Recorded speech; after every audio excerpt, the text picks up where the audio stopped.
Am I the meanest? Pawn's drunk. Am I the prettiest? Pawn's drunk. Am I the baddest mofo low down around this town? Pawn's drunk. Well, who am I? Pawn's drunk. Who am I? Pawn's drunk. I can't hear you. Pawn's drunk. AKA Mr. Moo Woo Shot himself. Of Harlem.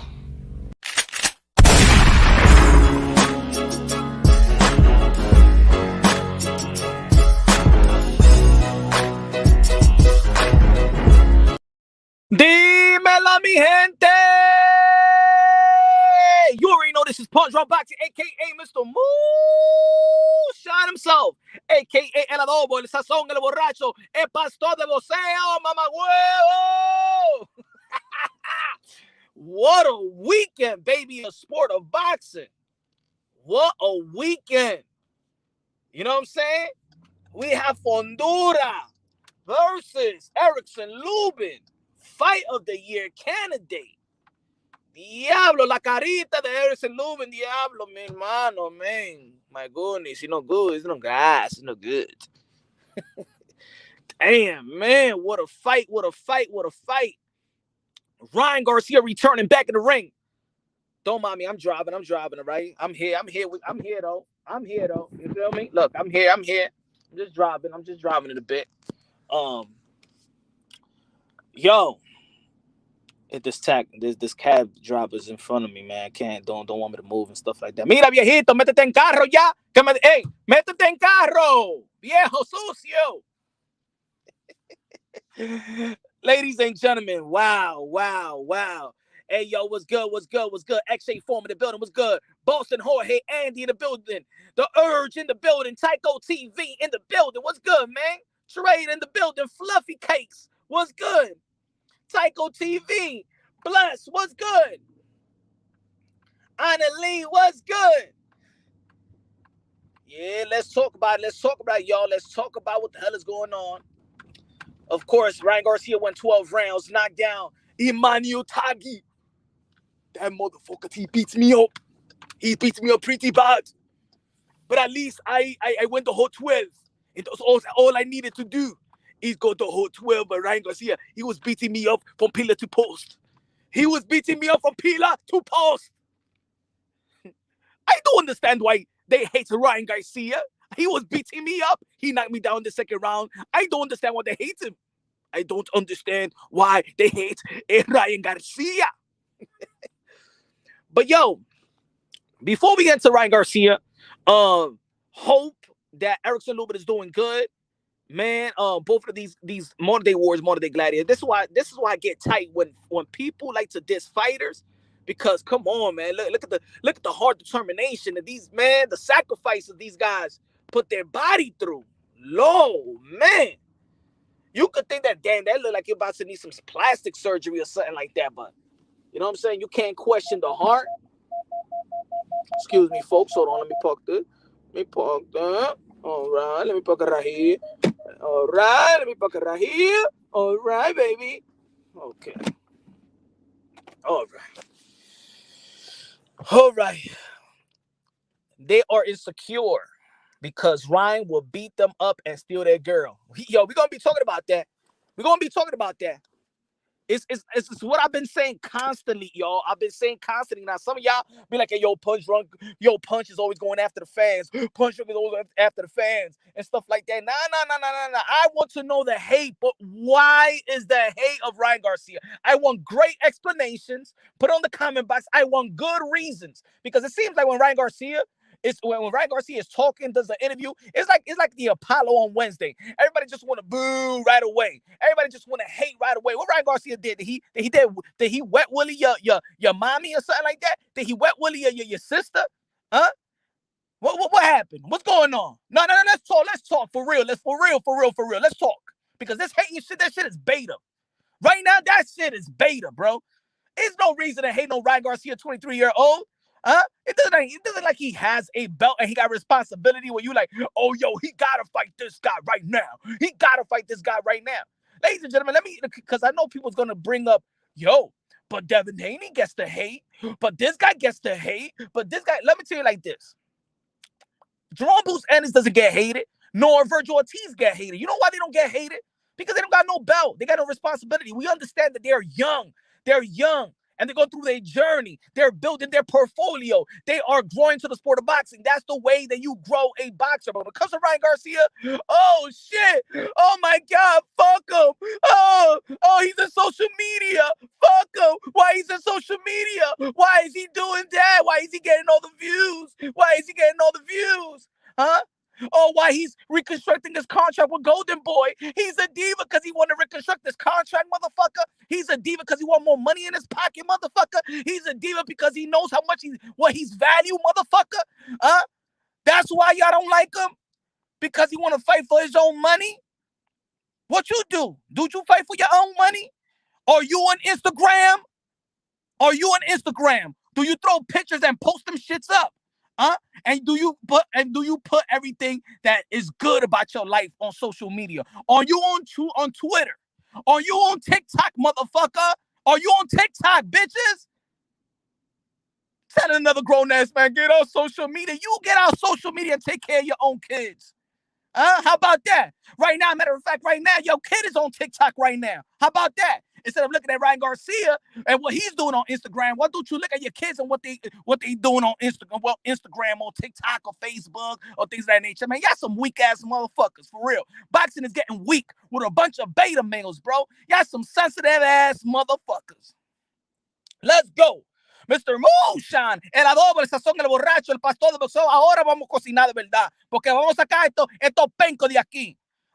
You beta males. Hey, yo, I don't give a fuck if y'all want to unsubscribe. Go to them other motherfucking channels. I don't give a fuck, man. Y'all some beta males. Get the fuck out of here, bro.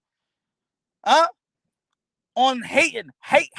That's all y'all do. Hate for no damn reason. I mean, at least make your hate make sense. Motherfuckers is tight because I put masterful performance. Motherfucker, that's 12 rounds. From the bell, from the first bell to the last bell, motherfucker was going out there trying to knock somebody out. That's what y'all want. Don't y'all want entertainment? Don't y'all want entertainment? Oh, don't y'all don't want entertainment? Tell me when he lost the round. What you mean it's not masterful? Yeah, it's masterful because he ain't lose a fucking round. He ain't lose 1 second off that mother. He ain't lose 1 minute of that fight. So it gotta be masterful. I don't give a fuck who he fighting. Yo, I'm telling you, bro. I am telling y'all, folks. The American fan base are the most delusional, crackish fan base there is in the sport of boxing. Because we hate. We don't give credit to nobody. We hate Jamar Charlo. We hate Jamel Charlo. We hate Demetrius Andre. We hate Teofimo. We hate Ryan Garcia. We hate Devin Haney. We hate Gervonta Tank Davis. We hate Floyd Mayweather. We hate them all. We hate Deontay Wilder. We hate. That's all we do. Hate. Why the fuck do you watch the sport? Because a motherfucker went out there and fought 12-round bout and went out there trying to knock the dude out. Ryan Garcia was fighting a trash can. Ryan Garcia was fighting this. Who's the hell is Manny Otagu? Who's this and who's that? Man, shut the F up. That's why you was looking at the sport. That's why you tuned into the zone yesterday. That's why you tune to a sport. You be like, baby, forget about Saturday night. What you gonna do? What we gonna do today? Nah, I gotta watch Ryan Garcia. But you hate Ryan Garcia, so what? I just gotta see the fight. But you hate the motherfucker. Why you taking time of our lives and our family to watch a motherfucker that you hate? Well, I don't know. I just want to watch the fight. It's gonna be a good fight. But you hate him, though. But I want to watch the fight, but you hate him. Why are you going to waste your Saturday? Why are you going to waste your Saturday to look at a guy to come back in social media or YouTube to say, yo, Ryan Garcia is this and this and that. What? Fuck out of here, man. Get out of here, y'all. Wow. I know what it is. I know what it stems from. It's a couple of things. This is why most of y'all hate Ryan Garcia. This is what it is. You are uncomfortable that the motherfucker could fight and could steal your girl at the same time. That's number one. You hate Ryan Garcia. You hate Ryan Garcia because he knew his worth and was fighting to reconstruct his contract, in which he got the contract to be reconstructed. You hate because he know how to fight for his value and you don't know how to fight for yours in your respective life. That's another one. You're insecure about your own value in life that you hate it and call another motherfucker a diva when he's fighting for his money. All right? Another reason.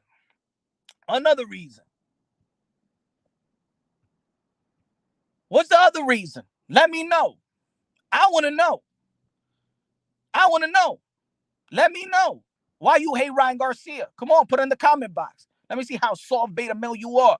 Let's go. Why are you wasting your Saturday watching another motherfucker that could steal your girl and then hate on him? Y'all mad, bro. Y'all mad for anything, man. At least your hate gotta make sense. Your hate gotta make sense. He said, I enjoy your opinion, but you might be reaching a little bit. Nah. That ain't reaching, man. That ain't reaching, bro. That is not reaching, man. That is not reaching. That is not reaching, bro. That is not reaching.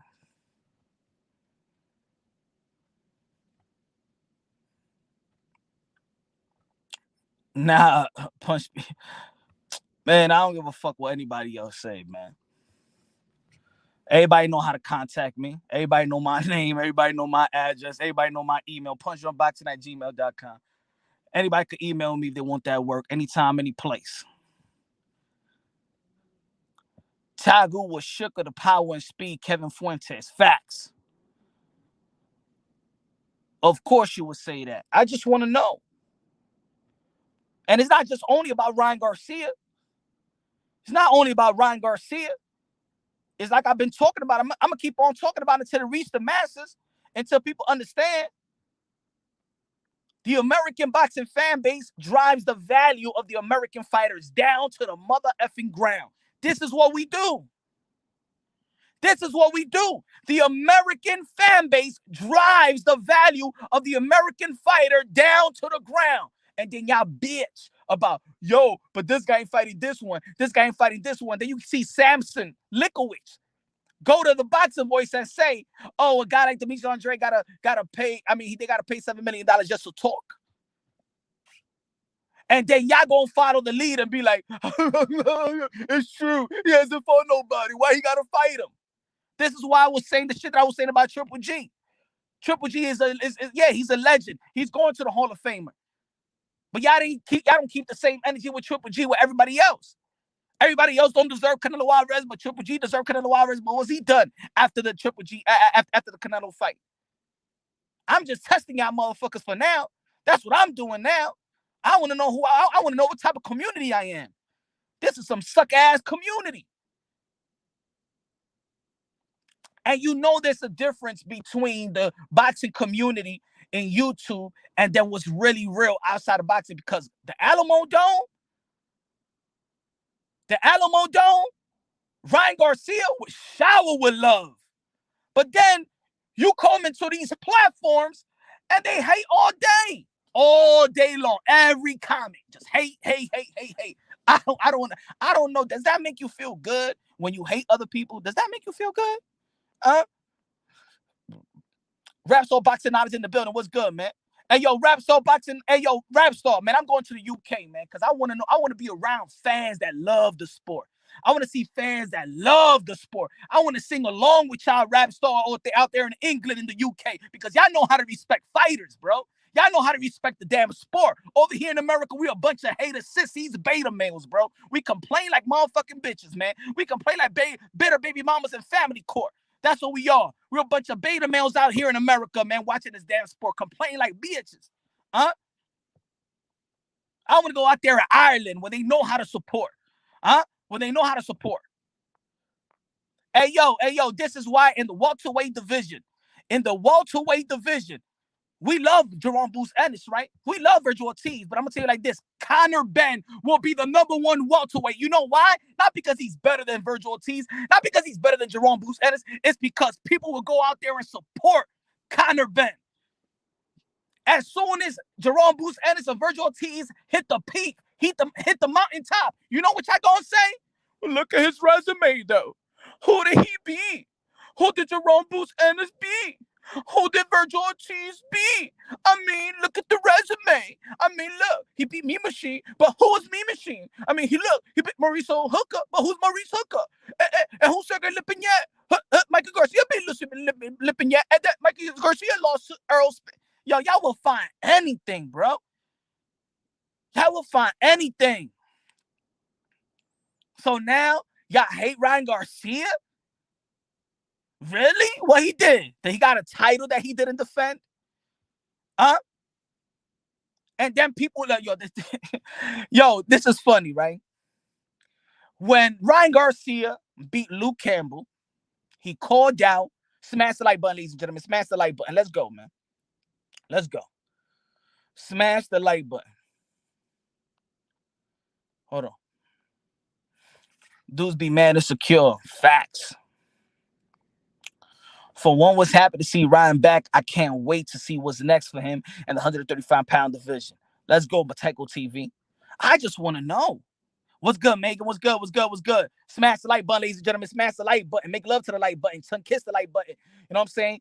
Turn around the like button and dookie the like button. Suck the vajiji juice out the like button. All right? Pregnate the like button. Give the like button twins. Let's go. Treat the like button good before the like button take your ass to child support. Gonna be making that long, bitter line on a Monday morning. Who's to say won't demolish Tank and Haney within the next few years young? I want to know. Give me good reasons. I know I see the analytics. The boxing content creators analytics is usually the people that's watching these platforms. And if there's any boxing content creators in the chat, let me know if I'm wrong. Most of the viewers that watch these type of platforms and these channels are 25 and up. 25, 30, 35, 40. Those are the people that actually watches the boxing content creators. So there's no children out here. There's no kids watching the boxing content creators like that. There's not even teens be watching. Not even teens be listening to us. So let's keep it real. Let's keep it honest. These are grown-ass men with families. Some of these motherfuckers got grandchildren. Hating. Oh, hating, bro. Wow, y'all hating for? That boy said, Torres, I'm 17 punch. I do, I'm 7. No. I'm saying the percentage, though. I know there's some teams. I'm saying that most of it, go check the analytics. Most it starts off 25. Yeah, there's teams that listen, but not more than 25, 30, 35, 40-year-old, 45-year-old men. 90% of men, 89, 87, 90 is almost in the 90 percentile that listen to these type of platforms. So it's a bunch of grown-ass men hating.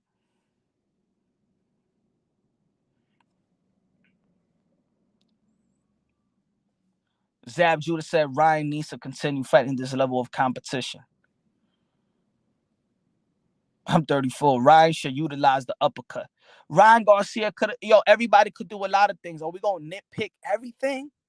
Think about it. Are we going to nitpick? That was 12 rounds. This man was trying to knock this dude out from bell one to the last bell, to the first bell to the last bell. You know what I'm saying? And we here still, look at this. We bitch, whine, and moan about Edgar Berlanga when he was knocking everybody out. Who he's knocking out? We want to see how he's going to look like he go more extra rounds. See, y'all was waiting. As I'm talking about in general, let me put myself in this so it won't be like, Punch Run Boxing is just talking and trying to point the finger. I'm going to say we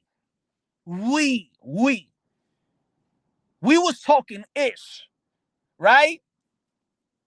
Oh, Edgar Berlanga is knocking everybody out. Let me see what he gonna do when he got extra rounds. When he got extra rounds, the more rounds that he was fighting, you started to hate him more. Look, I told you he don't got the power. I told you this and I told you that. Right? Most of the people hate Gervonta Tank Davis because most of the people hate Floyd Mayweather. Let's be honest. A lot of people, Gervonta Tank Davis has inherited the hate of Floyd Mayweather. And now that Gervonta Tank Davis is pulling away from Floyd Mayweather, he's getting praise. Let's be real. Most of the people, nobody really hated. I mean, aside from his off the ring shit, but what he does in the ring, he's a great young fighter. Ryan Garcia is a special young fighter. Teofimo Lopez is a special young fighter. Devin Haney is a special young fighter. Shakur Stevens is a special young fighter.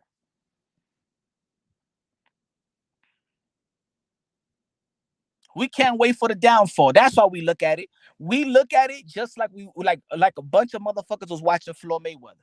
We just want to witness the downfall so we could come onto these platforms and tell the other people, I told you so. I told you that he wasn't special. I told you he wasn't all that. I told you he was hype. That's what we wait for. We ain't trying to wait for him we ain't trying to wait for these boxers to do something great. You don't want to see these fighters do great. You're watching for their downfalls. This is the American fan base. You're watching for Ryan Garcia's downfall. When he got knocked down in that first round or second round, whatever, of Luke Campbell, your ass was happy, bro.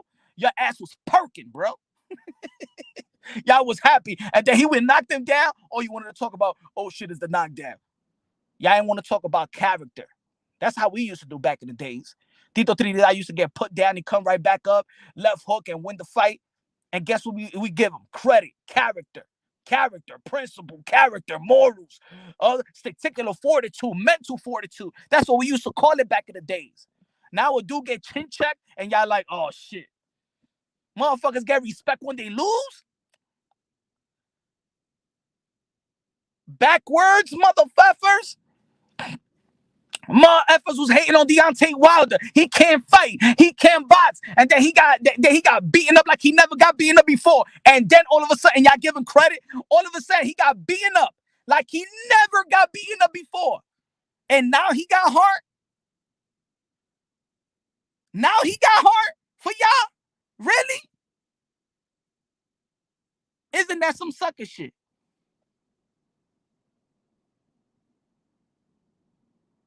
I'm telling y'all, man. American fan base is weak as hell, bro. We drive the value of these fighters down. Whether you're African American, whether you're Latino, Americanized Latinos, it's an American toxic culture, man. I'm hating this shit. This shit is pitiful. This shit is weak. This shit is beta, bro. Weak.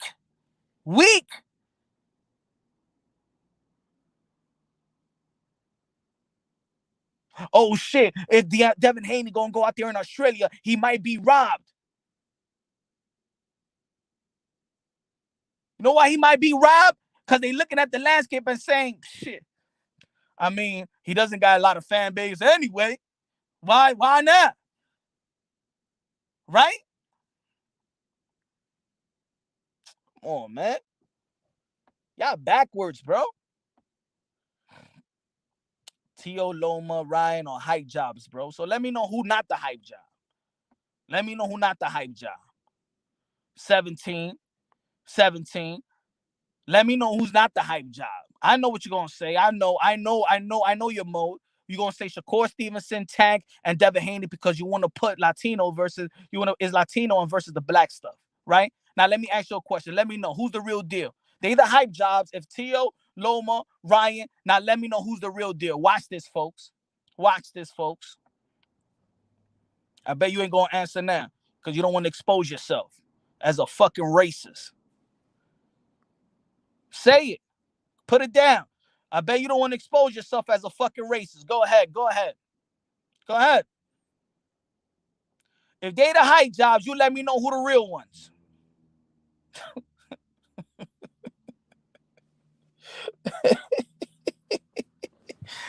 Go ahead. Marquise? Who the fuck is Marquise? The singer?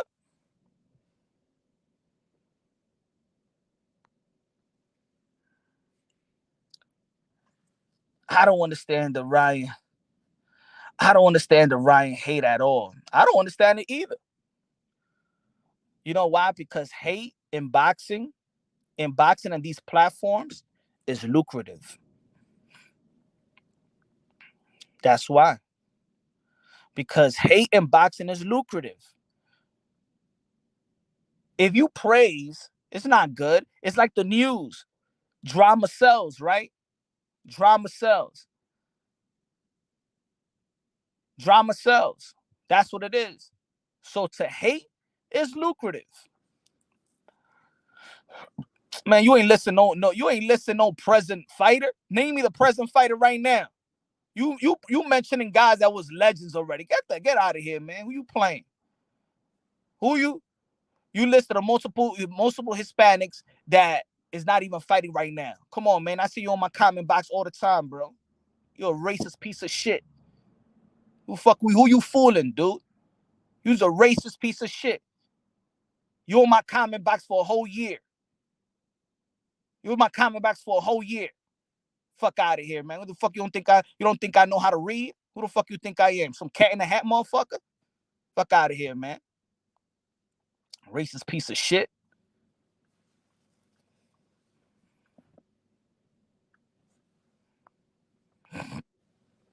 Loma already made history in the sport.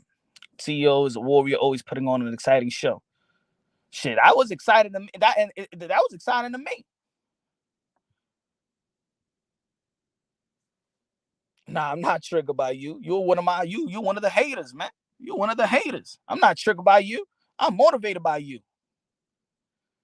I'm motivated by you. Triggered by what? You make yourself look like a fool. Everybody that makes themselves look like a fool usually don't even show their face in the comment box, man. You usually don't show your face anyway. Let me know who real now. Who's real now?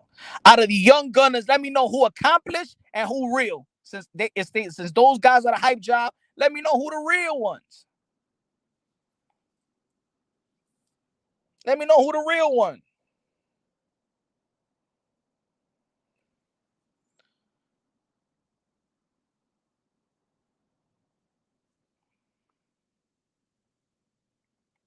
Bro, you ain't got no. Yo, smash the like, smash the like, smash the like. Smash the like. Don't leave Ryan Garcia. Don't leave Ryan Garcia alone with your girl. You know what's gonna happen. That's why you hate Ryan Garcia. You be like Wesley Snipes. You be like Nino Brown in fucking New Jack City. You pretty boy motherfucker. I never liked you anyway. That's why you Nino Brown hating ass, yo. That's dumb. Yo, when we put the knife out, boom, and he stabbed his hand, and he said, man, you pretty boy motherfucker. I never liked you anyway.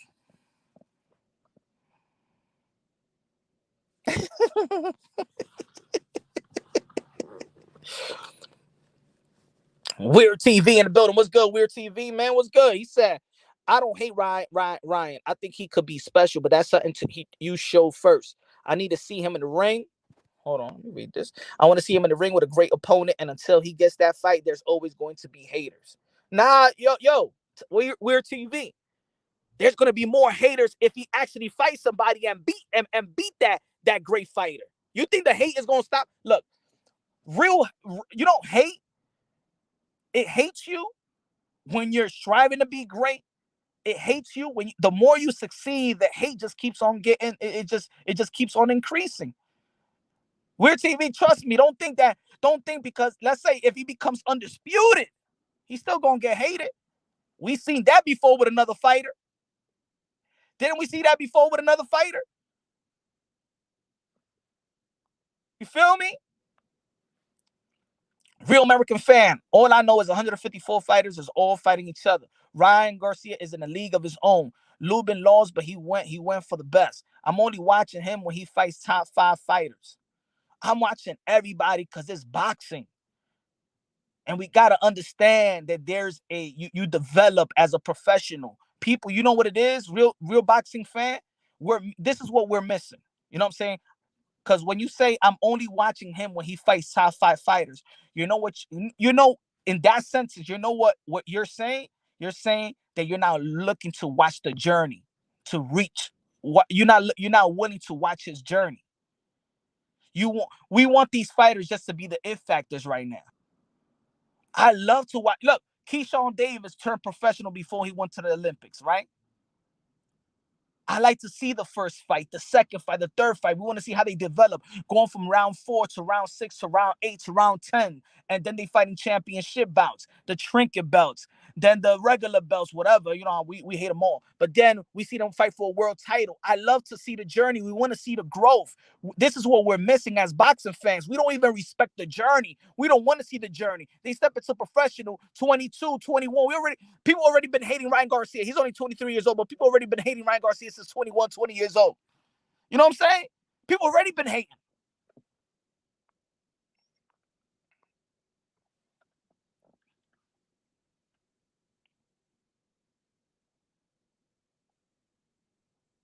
And I'll clarify because people gonna be like, yo, but I remember, yo, Punch, you used to go after Devin Haney. Man, I was going after WBC. And I said, Devin Haney dropped the motherfucking belt because they're not gonna respect you. They're gonna treat you like a stepchild. That's what I said. I said, drop the belt. That's why. So you won't be labeled as an email champion. So you won't be labeled as a paper champion. That was my beef. That was my beef. Because if you take that belt away, now he's going for undisputed. Bravo. Happy. He's getting his chance. Happy. But leading up to it, the criticism that he got was only because of the WBC. The only look, champions is gonna get criticized. You know why? Because once you're a champion, you got the strap, you got responsibilities. And that's when you really gonna be like, okay, now you gotta fight another champion. You want to unify, want to fight top 10 fighters. You don't want to see a champion fighting guys that's ranked number 20. So the champions get the criticize. The champions need to fight these top level, and there's other champions who want to see unification bouts. But when you're 23, 22 years old and you still don't even have a belt, why I gotta hate you for? Why I gotta massively critique you? It's funny that we contradict ourselves. Usually when we look at young fighters, we'll be like, let's see when they get up to that adult strength. They still young. Let them reach to like 24, 25 to see how their adult strength kicks in. Pound for pound king was good. They took the belt to get the better pay. Ryan can't throw hands with any of the best. Facts.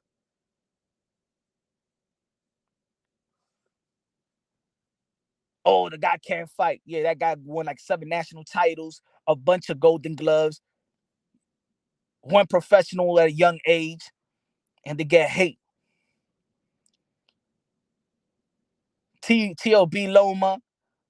Then people want to shame him. Yo, but fight Devin, you ain't doing shit. Fuck out of here, man.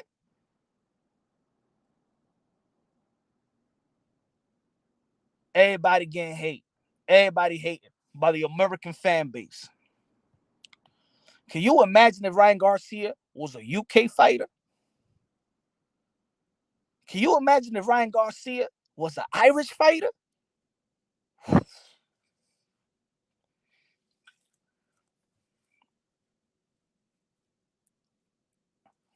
Man, they would treat that kid like a prince, like a king. Shout out to Erickson Lubin. Erickson Lubin been fighting four WBC title eliminator. And now, damn, and now he lost. And now what? They played him. He said, Rapsol said, yo, Ryan would have a parade in the UK. Facts, man. Facts.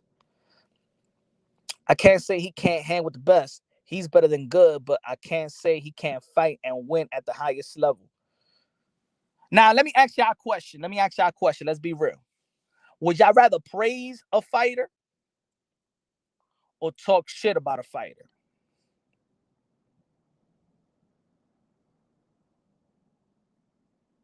Would y'all rather hype a fighter or wait wait until the fighter does whatever you feel is your level of great. See, I'd rather praise a fighter. That's just me. That's just me. Y'all can feel how I'd rather praise a fighter. Matter of fact, I'd rather hype a fighter. If when Andy Cruz become professional, I'm hyping Andy Cruz up. I'm hyping Keyshawn Davis up. I'm hyping and praising Kid Austin up. I'm hyping Henry Lavasuca Martinez up. I'm hyping Eldy Cedeno Martinez up. You know why? Because I want them to succeed. I want them to be great. I expect them to be great. I can't wait for them to be great. I can't wait for them to be champions. Especially the Olympians that represented our country. That go to the Olympics and wear that red, white, and blue, the American flag. Especially. I can't wait for Virgil Ortiz to be great. Why do you think I said Boots Ennis almost 3 years ago was the second coming of Roy Jones Jr.? Because I'd rather hype him. I'd rather praise him. Fuck it. Why not? Why not? Or y'all gonna be sitting around saying, oh, let's see. Let's see if he's really good. What you talking about, Punch? He hasn't even fought nobody yet. Y'all always want y'all sit around and give the, well, we'll see.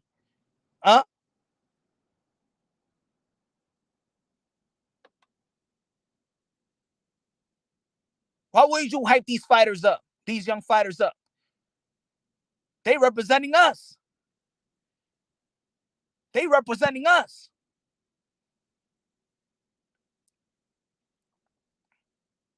Punch, the hate for Ryan and Fundora is disgusting.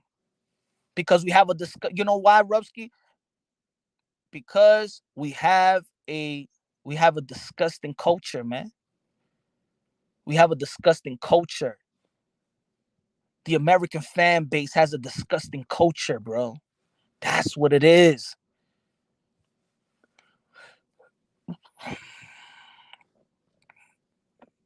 That's what it is, man. You talking about them other YouTube channels that only want black American fighters or black fighters worldwide to win, and that's straight up prejudice. Why can't you just like fighters? I'm talking about the American fan base. You know what I'm saying? The American fan base. When we talk about American, it's all of them. Is the African Americans, the Latino Americanized, Asian, white, everybody.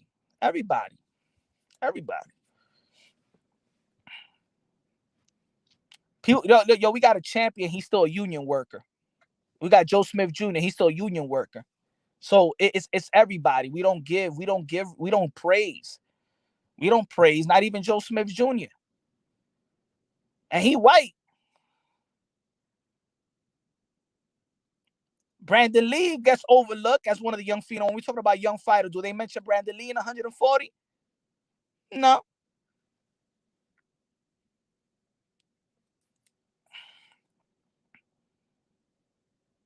I love Ron. He just didn't look as good with Joe when Eddie he need to go back. Man, he looked good with Joe. He got put down with Eddie. Right, Mary Ross? He got put down with Eddie Reynoso. He got dropped with Eddie. He didn't get dropped with Joe. But they two good trainers. And the fighter wants to, if a fighter has chemistry, let the fighter have the chemistry with the trainer that he's hiring. A lot of people saying Ryan Garcia also because he left the Canelo gym. You know? Real American fan, let's go. Good looking now with the $10 super check. Good looking now, my brother. Appreciate that. Fundora is 24 years old. He wants to fight the best. Ryan Garcia is not a prospect anymore. He's calling out top 5 fighters. So I want to see you in top 5. Jojo Diaz is fighting everyone at the top. We want to see a lot. Yeah, yo, we want to see a lot of these fighters do their thing. You know what I'm saying? We want to see their fighters do their thing. But just look at the call out. Good looking out, real American fan. Appreciate that, my brother. This is what it is. You see the call out that he said yesterday, I'm not going to call out, it's not realistic. Matter of fact, that's the perfect call out. Because when Ryan Garcia beat Luke Campbell, he called out Javante Davis. Everybody was mad that he called Javante Davis. And then, why you didn't call Devin Haney? But then before that, Ryan Garcia was calling out Devin Haney, and Ryan Garcia was calling out everybody else. These fights haven't come to fruition. You know why? Because the reality of this business is that fighters don't dictate who they're going to be fighting. Is the people behind the scenes. Is the business handlers of Ryan Garcia. Is the business handlers of Dev, of Shakur, of T.O., of Javante Tank Davis. This is why we're blaming Mayweather Promotions for Javante Tank Davis not to be fighting top 10 level competition. It's not Javante Tank Davis. They fight it. They do this for a living. You know what I'm saying? But a lot of us, and I'm saying us because, of course, I don't want to seem like I'm pointing the finger because I don't, you know what I'm saying? I'll say some slick shit too, right? But we always want to blame the fighters, knowing that they don't got no control to make these fights happen. A lot of these guys, they can't move like Canelo Alvarez. Let's be real. Let's be honest. They can't move like Canelo Alvarez. Canelo Alvarez could be like, yo, I'm going to this network and I want to fight in Cinco de Mayo. And that's the way it's going to be. And the network's going to be, they're going to free their space for Cinco de Mayo. Huh? You understand? So we got it. So he's saying, look, I've done it before. I'm not going to lie to the fans because these fights is not going to, it's not, I could call out these fighters, but it's really not going to, that's not going to happen next. I'm not going to be fighting Ryan Garcia until my business handlers make that decision. I'm not going to be fighting nobody until my business handlers in the zone. Look, when we talk, even when Canelo Alvarez, before the drama shit with Golden Boy Promotions, remember, the zone was the one that proves the fights.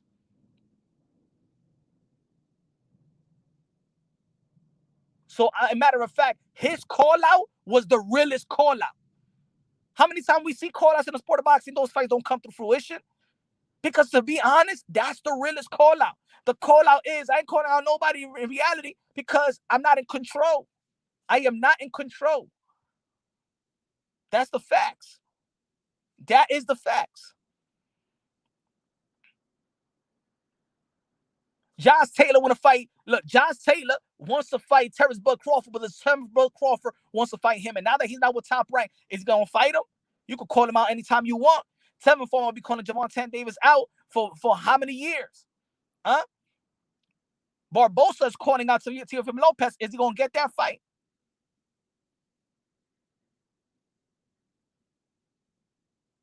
Punch, you know who the real haters are. Hate in America, let's just be honest. They are. The American fan base.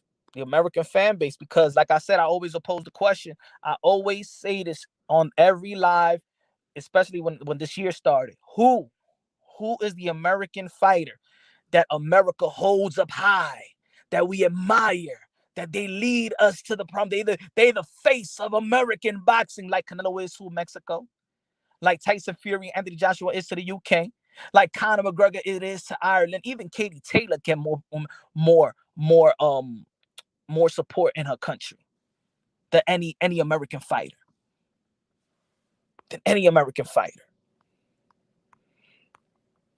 Rider of the storm. Good looking out, my brother. Salute, punch, smash the like button. Pretend like the like button is a big girl and you're drunk. Smash it. That's a good one, yo. That's a good one, Rider of the storm. Huh? Smash the like button. Make believe that Ryan Garcia took your girl and smashed the like button. Let me know what you're gonna do to his face. That's how much I hate Ryan. Matter of fact, smash the like button. Make believe that Ryan Garcia is the like button because then you're gonna hate him. So smash it. Hit him up. Hit the like button. Why people, yo, look at the comment box. Yo, go check when you have the time after the live show, go check the video out. Check the video of when I said Ryan Garcia did a masterful performance. What's a masterful? That's not a masterful performance. That's not masterful. That's not man. Not a 12-round bout being the shit for the pillar to post to this guy. It's not something to admire. No. Punch, can you get another interview with Serrano? I can't wait. Very, very soon. We got what? 3 more weeks to go to one of the biggest fights of the sport of boxing. Amanda Serrano, 7th Division World Champion, the pound-for-pound knockout queen of the sport of boxing versus Katie Taylor. Can't wait. Of course. Very, very soon. Anali. Beyond the ring with Onito and Rachel. Let's go. The champ is in the building. Let's go. Training camp. How Jesse Voggs is doing. Jesse Voggs is going to be in the co-main of Amanda Serrano versus Katie Taylor, New York City, April 30th. Get your tickets right now. Subscribe to the zone right now. Real American fan, Americans pay more to status than they do quality. This is such a fast food market. Fame is extreme glorified here than it is in any other country. To me, UK and Mexico are more supports than they are fans. But man, it's just punch that end went there for a check and to survive the fight,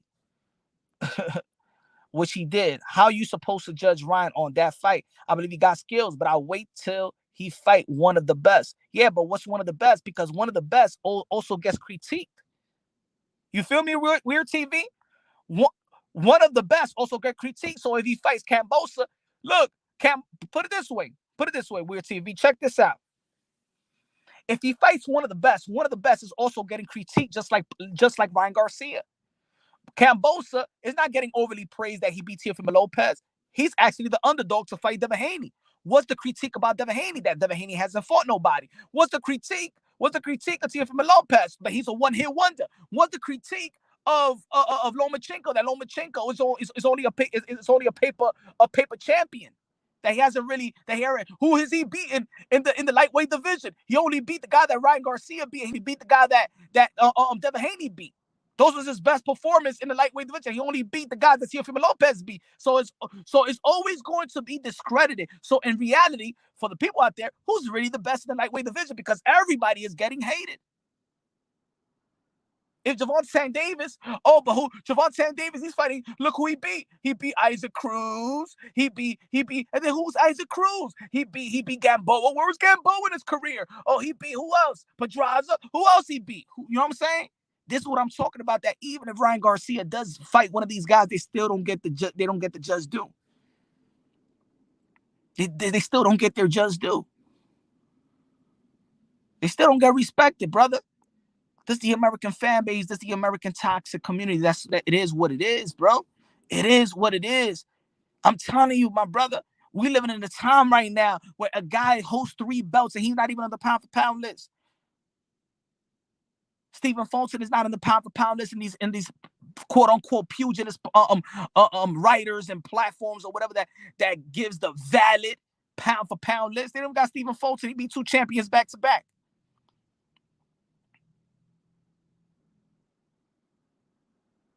I'm telling you, in the welterweight division, you know who's going to be on the A side in the welterweight division from future succumb is going to be kind of bent. You know why? Because the UK is going to support him. The UK is going to support him.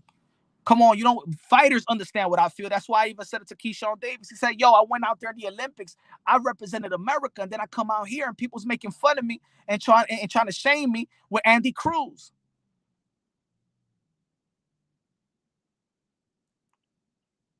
Regardless how people feel about, let's say, a guy like Floyd Mayweather, one of the best that ever laced them up. Look at Floyd Mayweather. Every fight in Las Vegas, there was more people, there was more fan base. People took over against Floyd Mayweather. You're telling me in America, you're going to come to my home, and more fans are cheering for the other guy? You know why? Because the American toxic fan base only watch boxing to see a downfall. We watch boxing to say to the other guy that you're debating, dialogue, quote unquote, you'll share the same love of being a boxing fan. No, you just want to say, I told you so.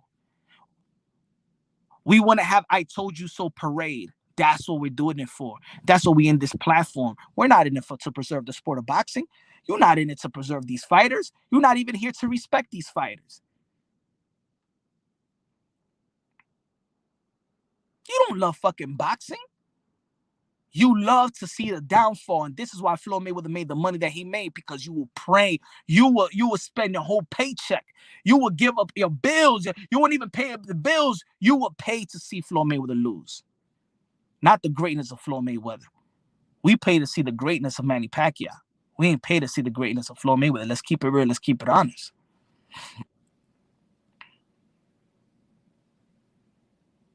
We just a bunch of haters, bro. We're like Apollo out here in Harlem on a Wednesday, amateur night. We boo Lauryn Hill before she even really started singing, because booing was a thing in the Apollo. The only time, it got so bad, the Apollo, the amateur Apollo, that's it. They had to cut it off because it became a people just went out there just to boo. You start singing, hey, and then boo, boo, and the conquer. It started that every contestant was getting booed. It became a fun shit. Boxing is the Apollo amateur night on a Wednesday, and the only time that you wasn't getting booed, you know what's the secret in Apollo amateur night, so you won't get booed? Is sing a gospel song, because you ain't gonna boo somebody that's singing about God. Lauryn Hill was only 13 too. We just hate, bro. I don't know when did we start. We supposed to be admired by other countries all around the world. We set trends. You know what? We don't set trends no more. Even in my hometown, New York City, we used to set trends. We used to set trends in hip hop. We don't set shit no more. America don't set the trend. We don't set the trend no more. We lost control, man. The devil's got us. The devil got us, bro. The devil got us now. And it's trickling down to boxing too. The devil's got us, man. We got devilish heart, bro. We got the spirit of Satan, bro. And that's why you see all this hate, especially in boxing. And hate is lucrative.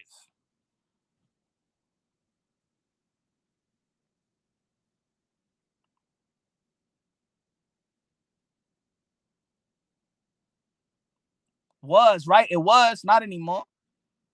Not anymore.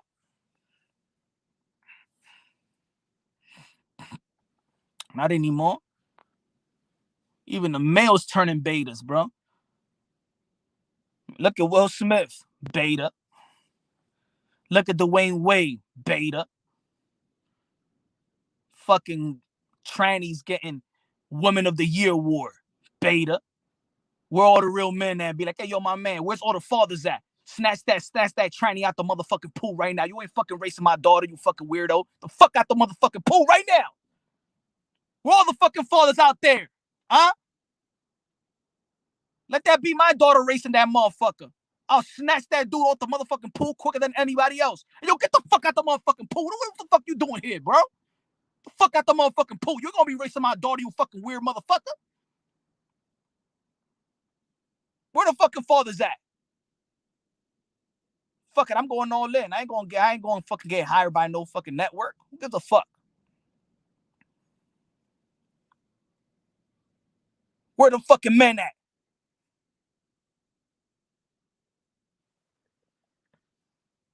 Get the hell out the damn pool, fucking weirdo.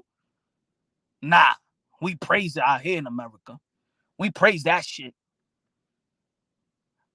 Dwayne Wade's son, 12 years old. Well, whatever my son want to be, he could be a girl, boy, whatever, whatever he identifies with. Hey, yo, Dwayne Wade, my brother, you weak motherfucker. Your son is a boy. You dumb fuck. But, beta's like that. We let the devil take over. Men can't speak up. They scared of their lady. Oh, yeah, okay, honey. You can do it all right. You do whatever you want. Did you see Paulina Malignaggi recent video clout chasing Pacquiao on the OPED allegations? He brought up the Cotto fight. Can you make a reaction video on their punch? Paulina can't believe Pac's greatness. Man, and that's some old. I mean, he's stuck on what Paulina Malignaggi is stuck on what he believes, man. What can we do? You know, that's party, man. That's party. Good looking out, Triple X. I don't know, man. I think because with that we could always trying to question what Paulie means by that. I don't know. Maybe he knows something that we don't know. I thought he was gonna get sued too, right? Manny Pacquiao know how to take care of that. Hold on, folks. Give me 1 second. Give me 1 second. Give me 1 second, y'all. Give me...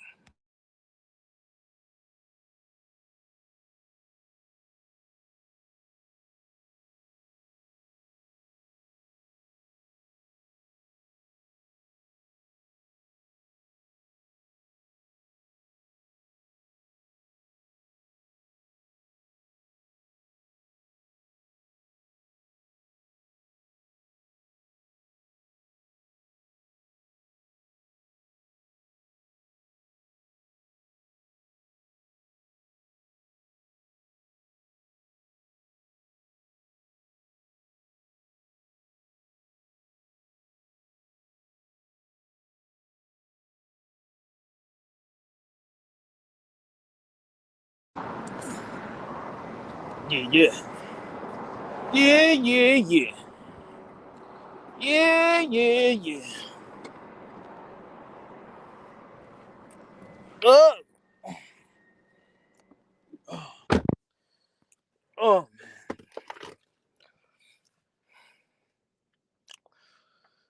yo, we have a nation of men raised without their dad involved. You can't have women raising boys into men. I mean, that's another thing, bro. You know, that's another thing. And I'm not gonna say that, there's single mothers out there that's done good job. There's other fathers out there that's done incredible job. There's other fathers that abandoned their children, that have abandoned their women, that have abandoned their principle, that have abandoned God. That's what's happening right now. That's the reality of it. The reality of it is that we have become a nation. We have become people that have abandoned God. That's what it is. So the hate has become very, very lucrative, has become very, very comfortable. The divide and conquer is very lucrative. Boxing has a political business model, just like politicians. You know what I'm saying? But he went to McGregor's press interview, no problem, to get some of that camera time. All I still can't believe they let that man swim against those girls, and he was a big dude, almost as tall as Fundora.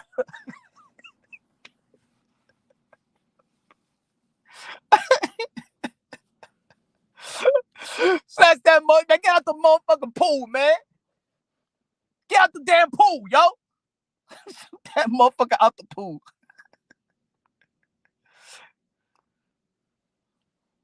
But where was the dads? Put it this way, right? We blame the NCAA. We blame the he she. We blame the girls that probably didn't speak up. We blame the coaches. But what about where's the fathers of those daughters? Where was the fathers of those daughters and be like, hell no, hell no? Where was the fathers? The fathers and men has become whispers. Oh my God, when something happens, oh shit, I don't agree on this. I don't agree on this. What you gonna do? I don't know. If I do something and they put it on and somebody records me, they're gonna fire me for my job. They weaken the men. You can't even stand up for God no more. You can't even stand up for your principle no more. You know why? Because if you say what you really believe was actually nature, they will fire your ass if you work in some place. So now you got to keep your ass, you got to stay shut. Now when you was in school, now when you in school, they don't pledge the allegiance. They pledge the rainbow flag.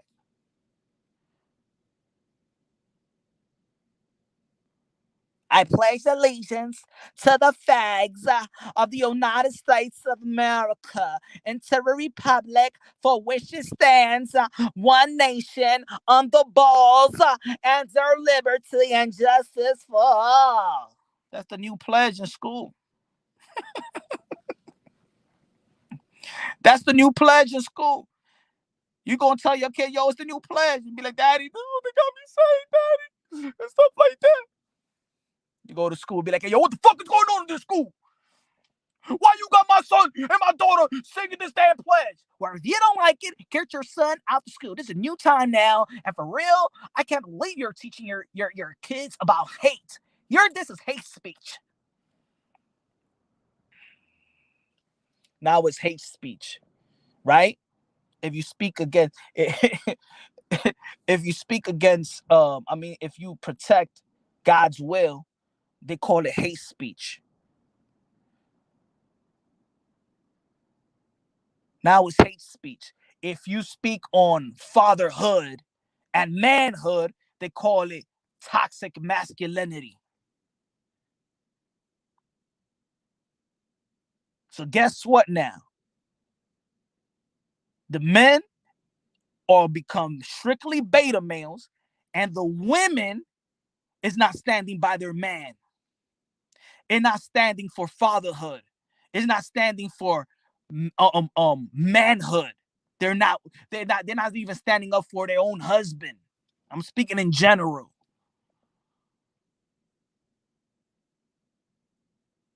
Because now, same time that they're diminishing the importance of fatherhood, manhood, and when to label it toxic masculinity, the women are fighting for their rights.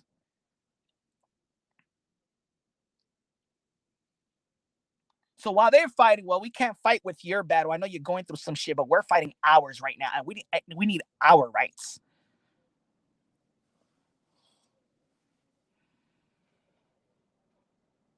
Women rather fight. Put it this way: women rather fight for rainbow rights than fight and go and protest the family court how they treat fathers, treat the men in the justice system, and the family court system.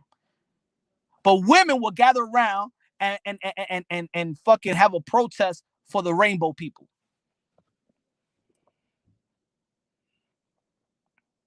It is what it is.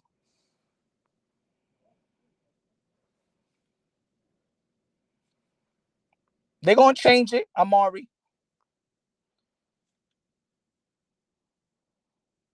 No, this is not no homophobic shit. No, I'm just keeping it real. Just keeping it real. We're talking about men and women. That's what we're gonna talk. That's what we're talking about. Men, women. We ain't talking about it. That's mental illness right there.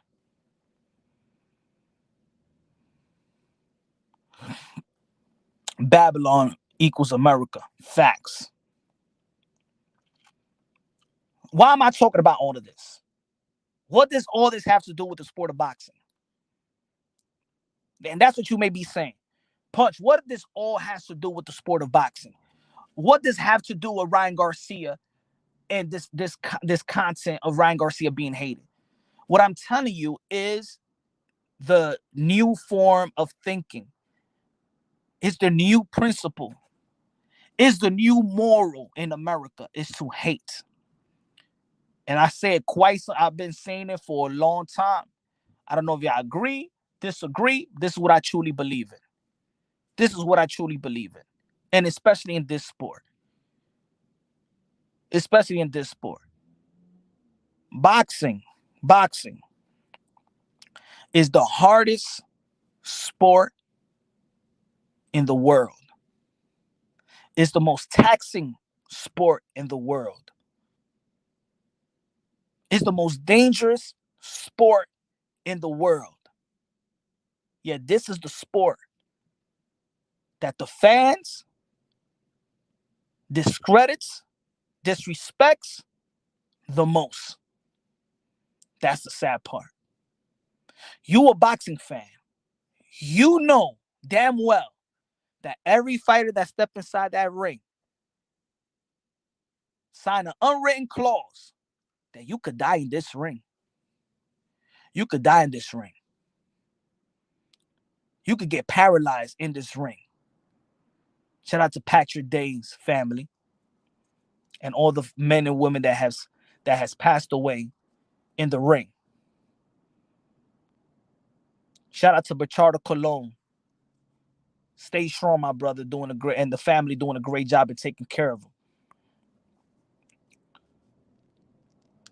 Yeah, this is the sport that the fans have the audacity. This is the sport. This gladiator sport. Mano y mano. 10, 12 rounds, whatever. I take care of my family with these bare hands. I gotta fight for my family, literally. This is what these fighters do. To feed themselves and their family, they fight literally. A lot of people say, like, hey, yo, I fight for my family. I fight for my family. No, these people fight literally. You're not going to hold the ice pack for Erickson Lubin's face. I dare anybody call Erickson Lubin a pussy, motherfuckers.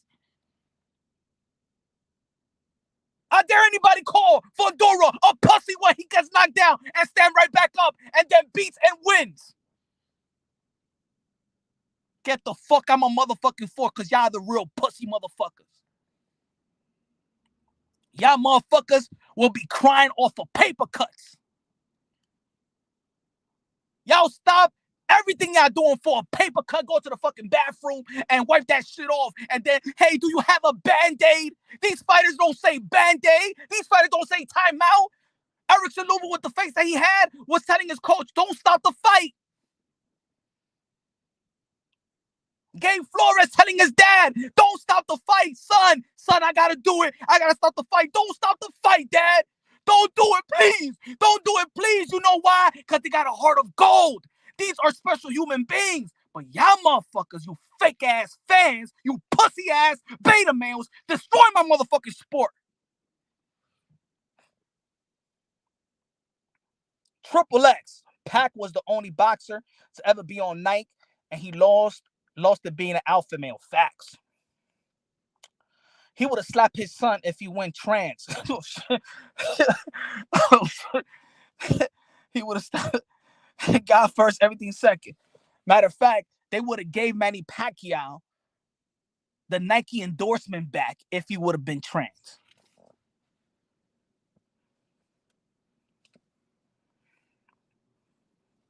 Call a fighter a pussy in my face, I slap the shit out you, man. My motherfucking friend died in the motherfucking ring, pussy.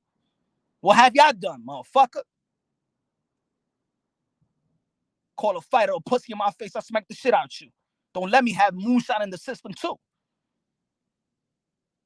Go watch NBA. Go watch volleyball. Go watch figure skating.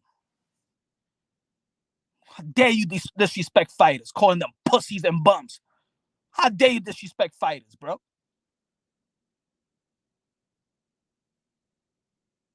Disrespecting fighters and got a witness.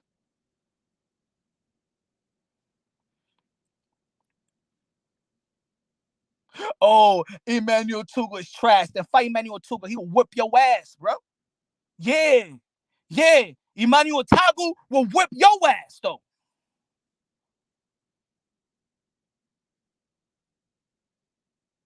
He'll whip your ass.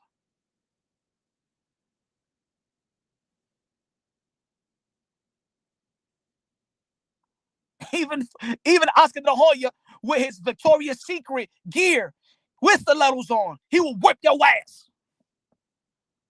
You don't want to be embarrassed by Oscar De La Hoya with his Victoria's Secret lingerie. With the lingerie, he will whip your ass. That would be embarrassing.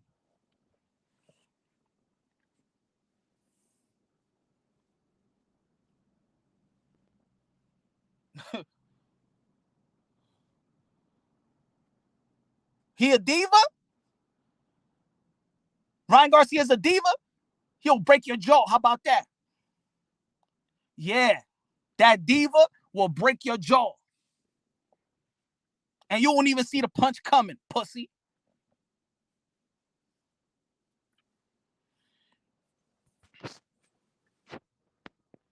Tell me I'm lying now. Fundora, that tall nerd, will break your fucking face. Yeah, that 6'5" nerdy guy will break your face. Literally.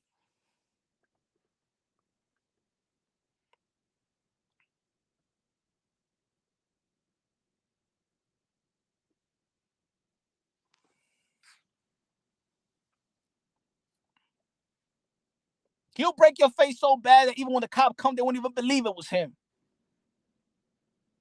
Hey, hey, hey, cop, yo, who's that motherfucker right there, man? That tall dude with the glasses with the polo shirt, man. Yo, my man, he fucking broke my jaw, man. He assaulted me.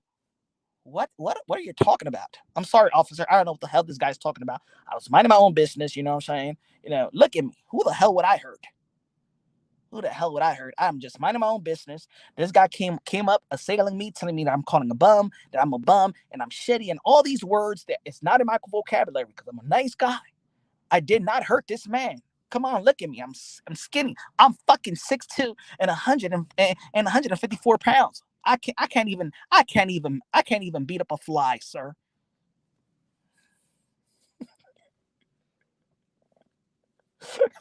They will believe Fundora. Lock him up, sir. I wouldn't do such a thing. Look at me. Come on. I, I understand. People just come up to me. They tell me that I that I'll beat people up. I don't know what they're talking about. Please, cop, arrest him because he's harassing me, and they'll arrest the hater after you broke your jaw. Keep playing with these fighters, man. You know why? You know why people talk shit about these fighters? You know why? Because also as a boxing fans, they're registered weapons.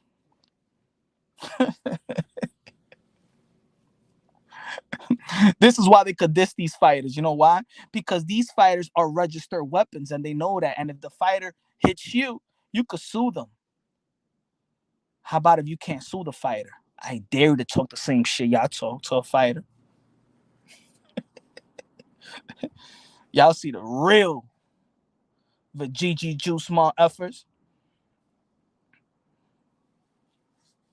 I'm a different Jose. I'm a different type of fan, man. I'm a different type of fan, bro.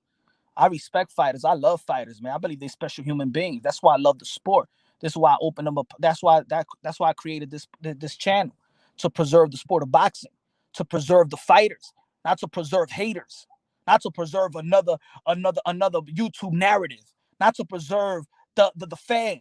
I'm here to preserve the fighter. They get the benefit of the doubt because at the end of the day, they're the one that risk their lives. Why you watching the sport? Why anybody's watching the sport? You expect something from a fighter, right? You expect the fighter to fight. This is what they do. What do you expect a manager to do? What do you expect a matchmaker to do? What do you expect a promoter to do? This is why I get on Eddie Hearn's case when it comes to, let's say, to the Andre, because your job as a promoter is to promote. Your job as a fighter is to fight. So Ryan Garcia is fighting yesterday. He's fighting. He's doing his job. That's it.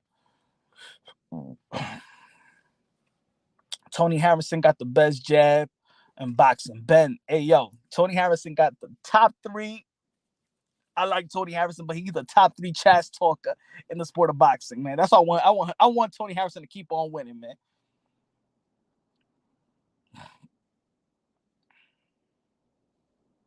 Everybody got a job to do.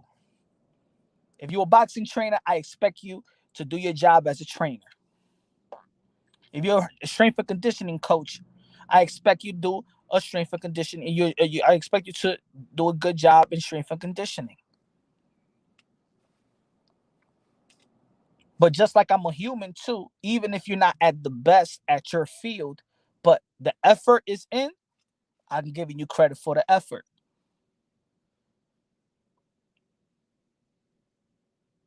Punch where there's good, there's bad. let's start eliminating the bad. Why there's bad?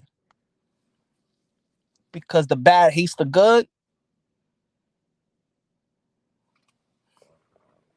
No, it's sad, man. Hold on, shit is sad.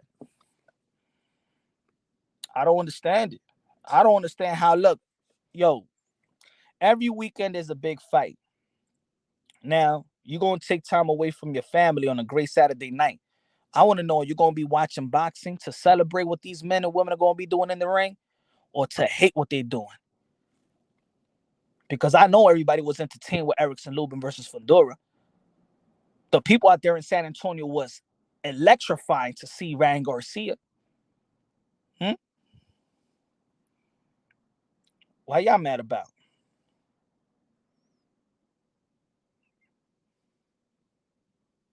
There's enough people out there that hate. There's people out there that's, you know what it is? You know why they hate? They hate that I'm praising.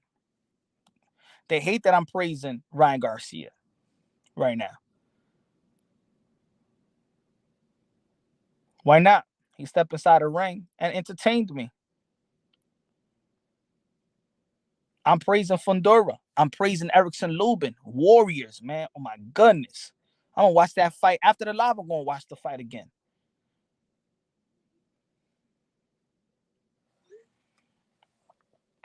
Jealousy is a dangerous emotion. Facts, man. But why though? It's like me going to a basketball game and wishing. Okay, I'm a fan of boxing, right? I'm watching Ryan Garcia because I gotta be a fan of Ryan Garcia, right? If I'm watching Erickson Lubin versus Fundora, I gotta be a fan of both of them to watch the fight because I'm a fan of boxing as well. If look, I'm a Knicks fan. I know my Knicks suck, right? But I'm a Knicks fan.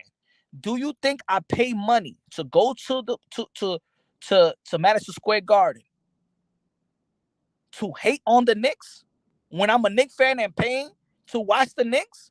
You think I'm gonna waste my money and time if I hate the Knicks to pay money to watch the Knicks so I could be like, boo, F you? But me knowing the sport, if they play the Lakers, it's a great chance that the Knicks might lose. Well, not the Lakers. I'm saying, yeah, because they ain't making the playoff. But the Warriors, I'm sorry. The Warriors. It's a great chance that my Knicks is going to lose to the Warriors. But you know what I'm going to do? I'm going to go out there and support my team. And then support my team and also be a fan of the game of basketball.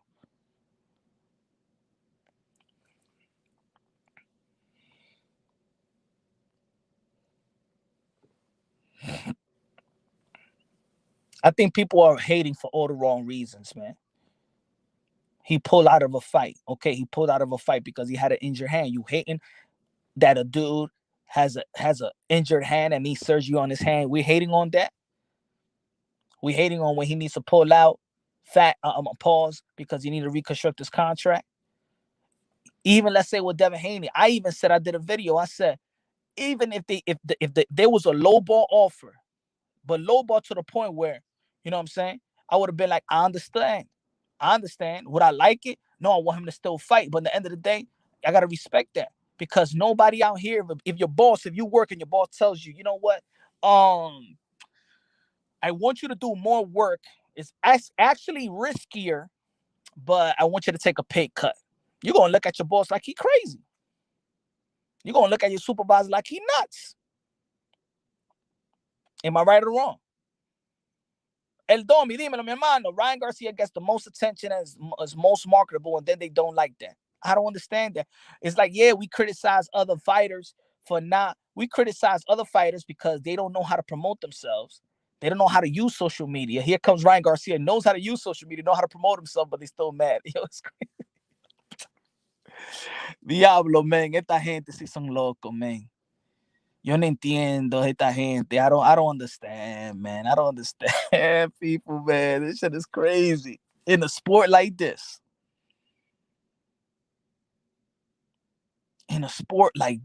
Bro. You know why?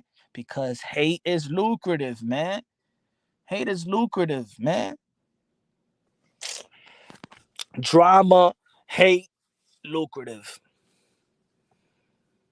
What we drinking? Man, this is punch drunk, sober punch drunk. Shit, the drink just calmed me down. Sober gets me lit.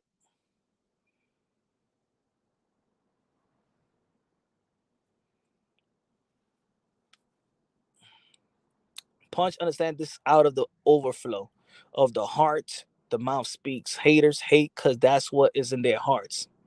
Facts. Facts, Donnie. I think, but you know what? I think is really there's more hate. There's just more hate because I think that they're subtracting something out of their heart. You know what I'm saying? They're trying to keep God out their heart. Because some of the hate, look, there's hate, you know what I'm saying? And no hate should make sense. But you understand when we're talking about this light hate, right? Like hate, like sports hate. There's hate that need to make sense, right? I said it once before. I'm a Knicks fan. In the 90s, I hated Michael Jordan because he kept on beating my Knicks. But I'm a Knicks fan, but I hated Michael Jordan. But I also understood that Michael Jordan was the best in the damn in the world. I hated Reggie Miller. Every time Reggie Miller even tries to attempt to shoot the three, I think it's gonna go in as a Knicks fan. I'm like, no! I hated Reggie Miller. I hated Reggie Miller. I hated Michael Jordan. I hated any great player that played my Knicks. Right? My hate had a reason. But people be hating fighters for no reason. Everybody, we just want to see Ryan Garcia to shut up and get in the ring. All right, he shut up, he went in the ring, and still, you hate when Ryan Garcia calls somebody out. You hate Ryan Garcia when he don't call nobody out. When he don't call when he didn't do the call out. You hate him. You hate when he's on social media. If he disappears, you'll be like, yo, where Ryan Garcia at? Choice. What's good? Good looking now. What a throw best. $2. Gracias de lo mío. Good looking out, Choice. Appreciate that, man. Punch, that hate makes sense when you realize racism is baked into the fabric of America.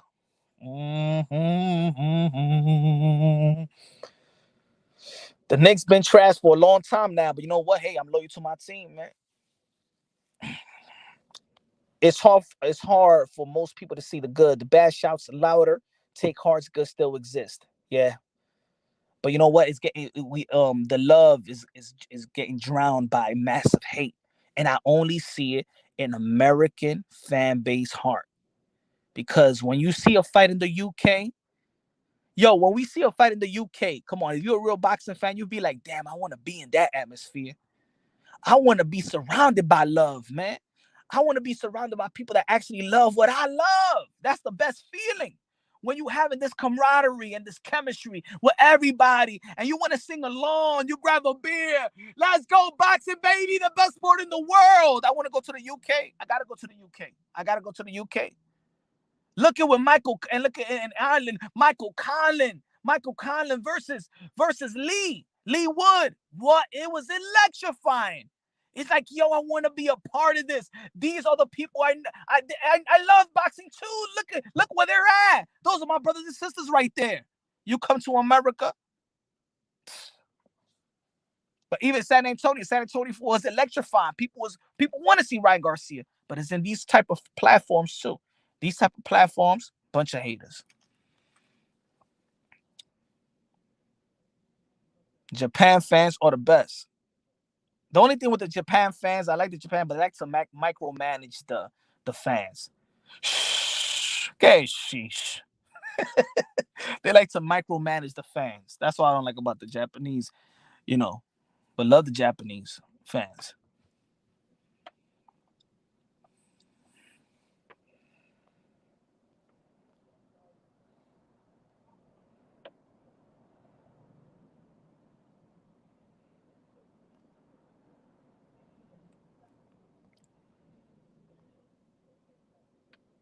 Hey, my brother, don't worry about that choice, man.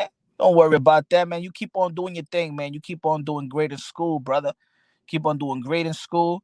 Finish strong, and be the best. Be the best person you could be. Have moral, have principle. Stand by you. Stay on your square. Don't let nobody feel try to push you away from your morals, principle, and the greatness that's coming towards you, and the greatness that you're going to achieve. All right, choice.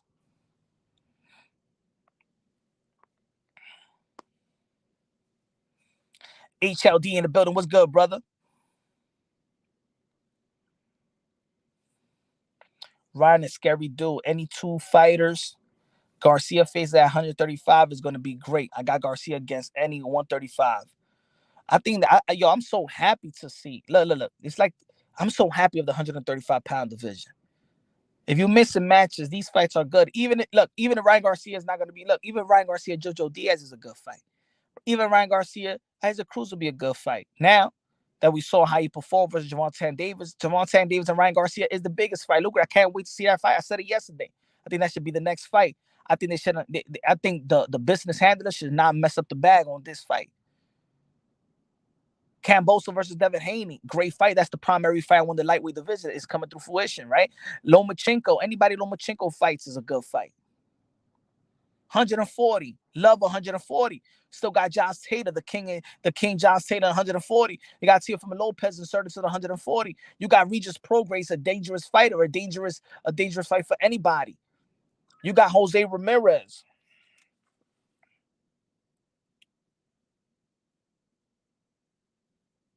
You got Jose Cepeda. You know what I'm saying? You got Sergey Lipinyak going back to the 140-pound. Mike Garcia, I don't know. Let's see what he's going to do with his career. Then you got the 147-pound division.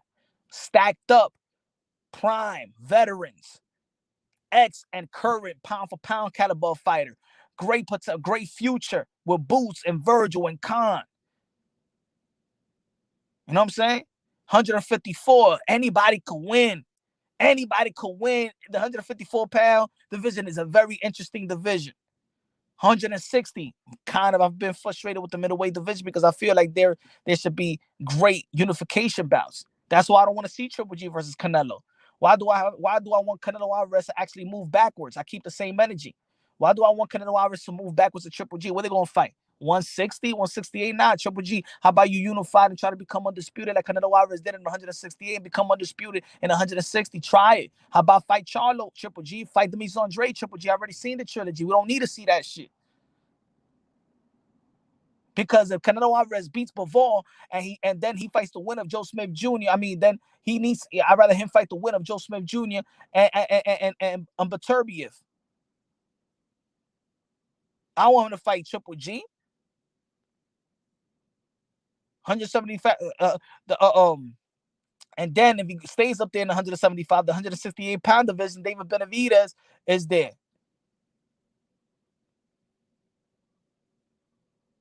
Heavyweight division is lit. 130-pound, we got the unification bout between Shakur Stevenson versus Oscar Valdez. That's lit. Nonito Donaire versus Naoya Inoue is lit. The winner will probably fight Casimero to become undisputed. The ladies, the women, is the best time for women boxing right now. It's lit. And great things in the sport of boxing right now.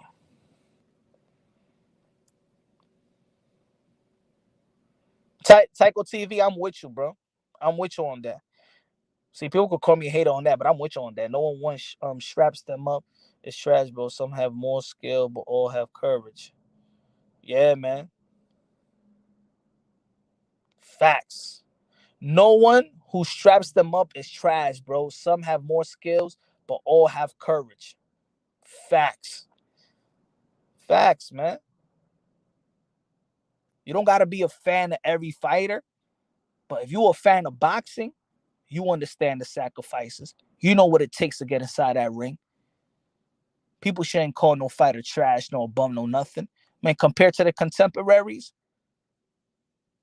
I mean, it's just hard for me to call. It's hard for me to call a fighter a pussy, a bum like these other fans do. I don't know, man. I love this sport and I understand this sport too much to even disrespect a fighter like that.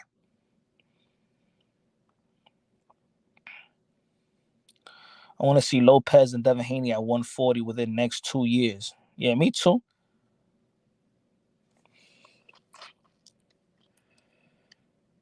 Ryan just showed a weakness that can be easily fixed. He just needs to learn to cut the ring.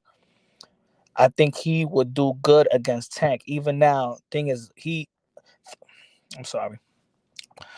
Ryan just showed a weakness that can be easily fixed. He just needs to learn to cut the ring. I think he would do good against Tank. Even now, thing is, he's better when his opponent's engaging and countering. Yeah, and you know what? The good thing, Giovanni, that he said in the post fight interview is that what he said, he acknowledged that. That's the great thing, that a fighter can acknowledge what he needs to get better in. He's still a young fighter, so he can go back into the drawing board. If you can't cut the ring off at the age, if you're 34, 35 years old, you can't cut the ring off, you're never gonna cut the ring off. But he's still young, and that's the good thing, that he identified what he should have done better. You know what I'm saying? The best thing is when the fighter is their hardest critic, because they could move on easily in the next training camp. They could go back to the drawing board. The trainer knows what they need to do, and then the fighter understands. If Joe Goosen said, "Yo, you need to cut the ring off better," and Ryan Garcia, Ryan Garcia says it first, and Joe Goosen said, "Yeah, it's true," and then sees the easiest chemistry because everybody being real. Everybody being real.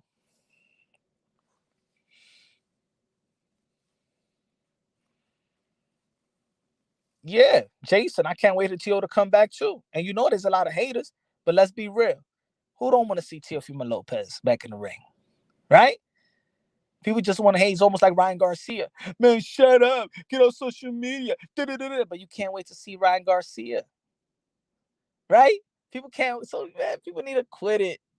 People need to quit it.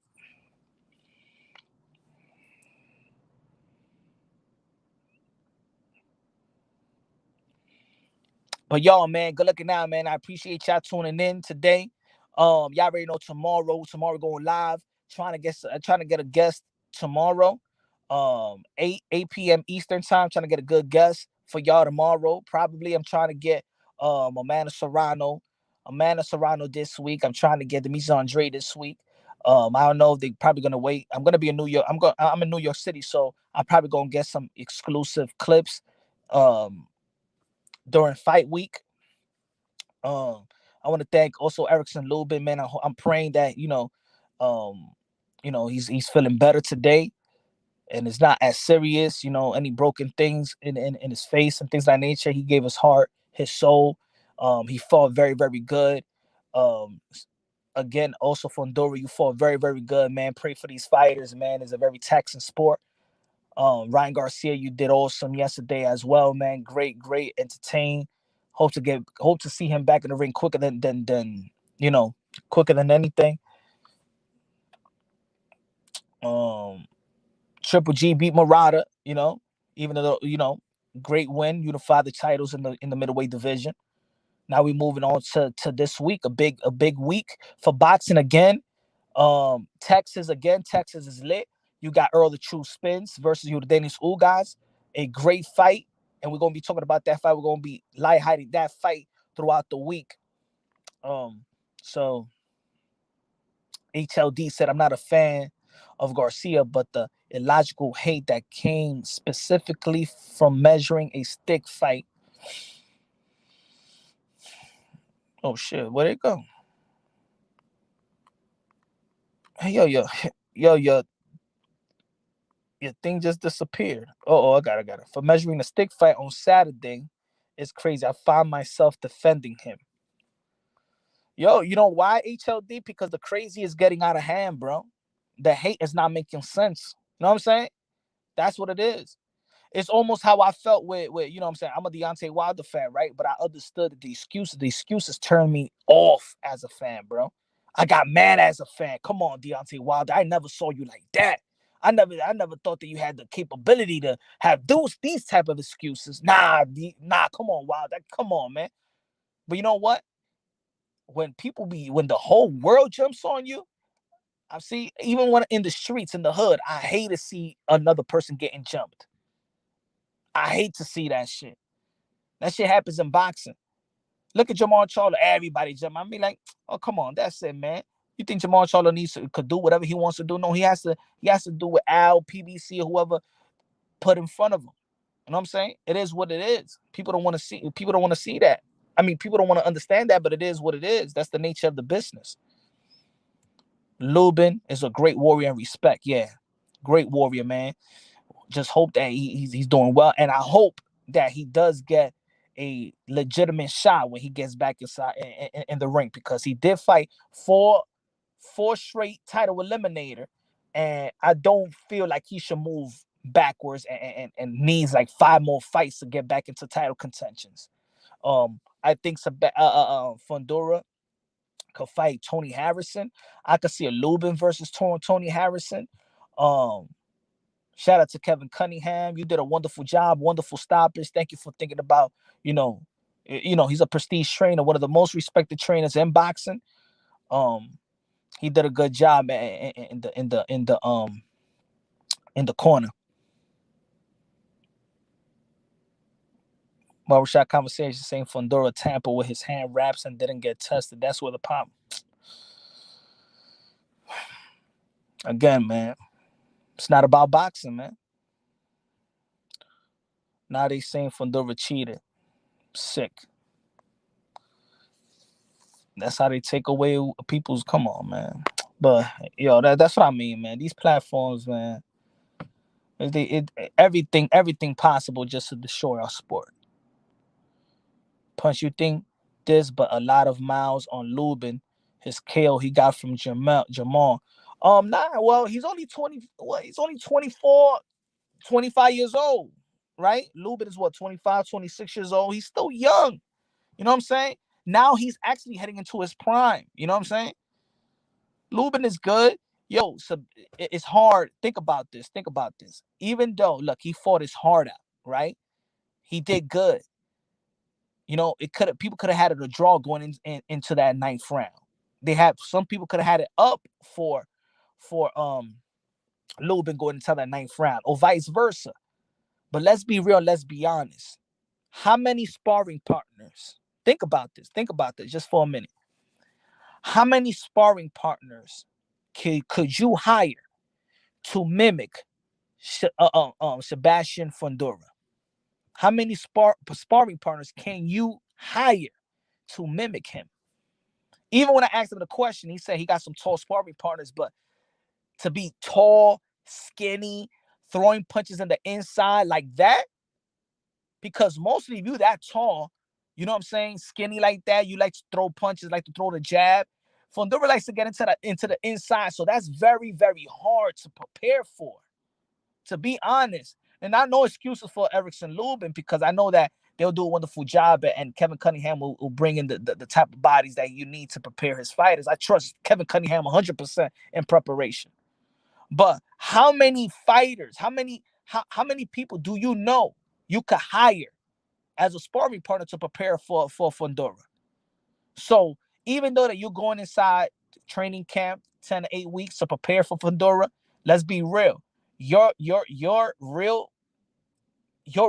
test is like live. You're really trying to figure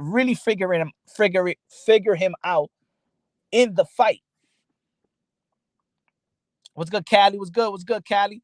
That's almost like, for real, like a Tyson Fury. Who could you bring in to actually mimic a Tyson Fury? What sparring partner you gonna get? You know? Because these type of bodies are enigmas. You don't just you just can't say, hey, I'm gonna get this other guy that's 6'9", almost 300 pounds, that can move the way like Tyson Fury, and bring him into training camp. How could Deontay Wilder, Anthony Joshua, anybody could really prepare for Tyson Fury? It's hard. You know what I'm saying? That's what makes these fighters an enigma. Sebastian Fundora in the 154-pound division, yo, that's an enigma right there, bro. I don't even think that other 154 ever seen anything like it, or even at the amateur level could even could even fathom thinking about they're gonna face a guy like that.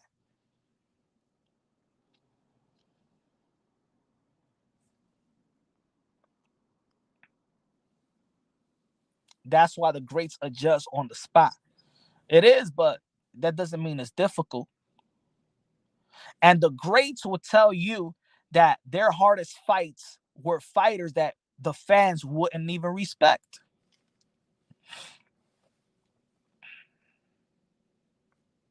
Right?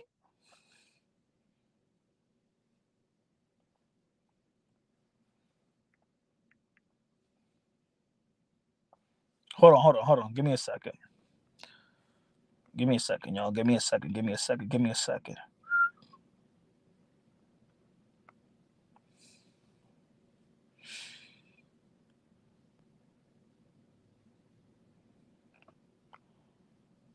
Give me a second.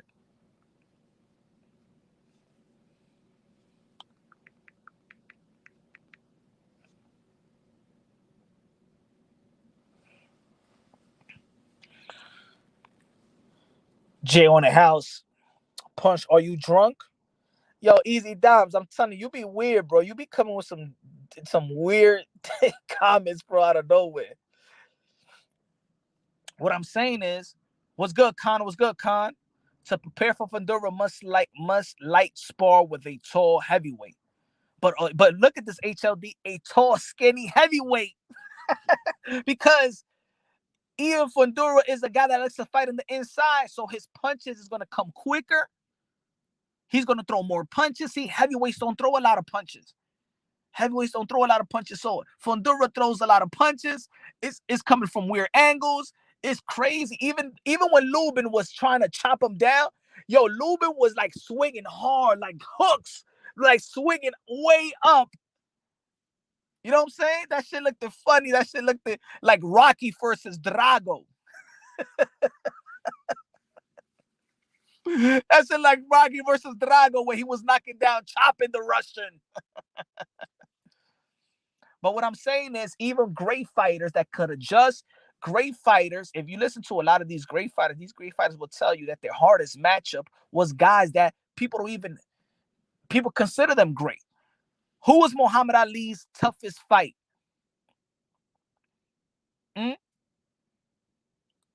Muhammad Ali said the toughest fighter he ever faced. Who was it? Come on, y'all know y'all boxing.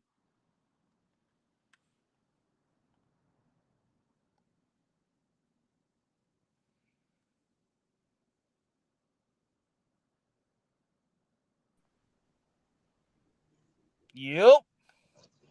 What's going on, Mr. Punch Drunk Boxing, my brethren? How you feeling? You lucky. I was about to turn off the live and just Nah, man. We bring you back in. As long as you were just about to go, we want you back in, bro. You going in on the people. What's going on, Punch? You going in on your own people. I mean, are you getting that UK love? Are you getting that UK flavor, man? Nah, what is it, man? Nah, we Americans, we hate on our fighters. Nah, hold on. Let me answer this question because I posted a question. But let me ask you a question because I said in the chat before you walked in. Who was the hardest fight for Muhammad Ali? Who was his greatest opponent? Joe Frazier was one of his greatest opponents, isn't it? No, Joe Frazier and him had that, you know? Nope. That trilogy, bro, that was big for them. Nope. Who was his greatest opponent? Muhammad Ali's most toughest opponent that Muhammad Ali said his most toughest opponent was George Chuvalo. Oh, yeah, okay. But you said greatest opponent. Yeah, that's his toughest opponent. I'm saying that people will think that with a great fighter could adjust to anything. And I'm saying, but a great fighter will have an opponent that you may think is not his toughest. You would think that it is Joe Frazier. You would think that is Kent Norton. You would think that is that, but for Muhammad Ali, it was George Chuvalo, the Canadian, and they fought twice. I believe so. Okay. Anyway, yeah, I hear what you're saying, bro. But I feel that you've been going in on people today. I think like you ain't getting the love out of your own people in America. They're not respecting the sport.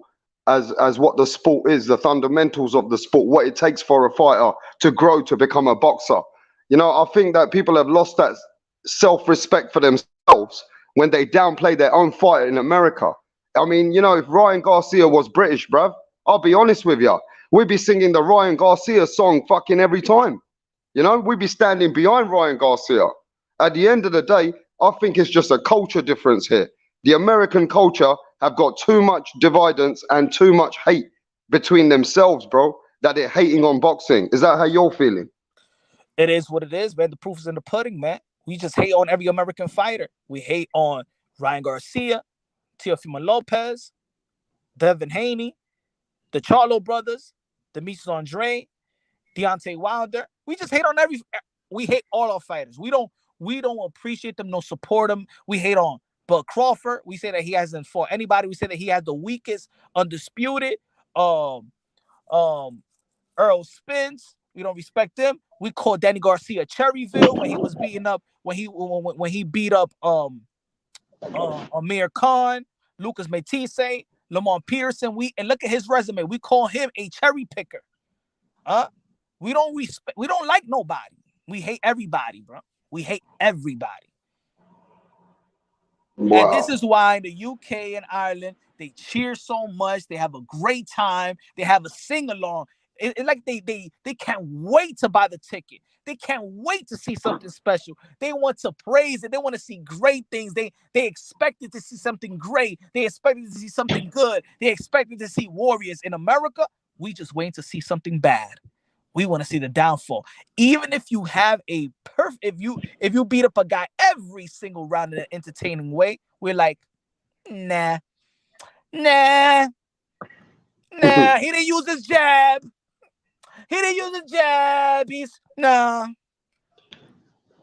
So it's like instead of yo, rap star. We the type to be like, we the type to be like, if a dude gets wobbled, we'll be like, shit, if this guy would have punched him, he would have been knocked out. A bunch of comedians going on, yeah. But listen, what do you call these people? Beta males, isn't it? Beta males. Straight beta males. Yeah, straight beta males. But the world is, listen, some of the world that you were speaking certain facts earlier. Certain part of the world, the way that people are now, there are a lot of beta males. We accept a lot of things today that which was not accepted before in mankind. We have slowly adapted to people which are men, but really acting like beta males, like you said. And I think the people which are in boxing, they don't really respect the sport. Like you got a lot of these guys in your channel which do respect the sport before they respect any fighter. I think what's happened now, there's a culture difference and there's this dividence between where these fans in America, they respect, I mean, they have a connection with the fighter and not with the sport. So they're losing their, acknowledgement of how to assess the sport. So what's going on, Punch? You're getting a lot of beta males who actually are more interested in the fighter and then actually being interested in the sport of boxing. No, I don't even think that. No, I don't even think they're interested in the fighter. I think some people will say they're interested in the fighter. I don't necessarily, and I'm speaking like in general sense, because of course not everybody thinks like that, but it's an overwhelming feeling. It's an overwhelming feeling that said, or analysis that said, a guy like Deontay Wilder got no skills. Teddy Atlas have come out saying Deontay Wilder can't fight. This is our heavyweight American champion. Knocked out everybody. And the time that he gets his ultimate respect, the time that he said, the people says, you know what? Deontay Wilder got heart. Is when he got his ass beaten. When he got his ass knocked out. That's when you want to respect Deontay Wilder? Because he got his ass kicked in? Oh, that's what it is. You know what it is? People liked it because maybe it just translates to their life. Yes, Deontay Wilder just like me. He could get his ass beaten like me in my own life. The world has been beating me down to a pulp, and now I relate to Deontay Wilder. I am Deontay Wilder in that round in the end of the fight when he's in the floor. That's my life. So now I would like Deontay Wilder because I'm still surviving in life, but I get beaten down. Now I relate to Deontay Wilder. You know what I'm saying? That's what it is. Yeah, so people are just assessing. You think, now let's be real. You think Deontay Wilder in the UK, he's a UK fighter. knocking out fighters like Deontay Wilder was. You think y'all would hate on Deontay Wilder? No, the hate only came because you got to remember that the hate came from his own fucking people, bruv. They started pushing too much crazy stuff, so fans started, instead of hating on the channels, they hated on Deontay Wilder for it because there was a lot of stuff going on where they were being a bit racist towards different cultures and stuff. So people just started getting a bit, you know what I mean, put off on Deontay Wilder. But I hear what you're saying.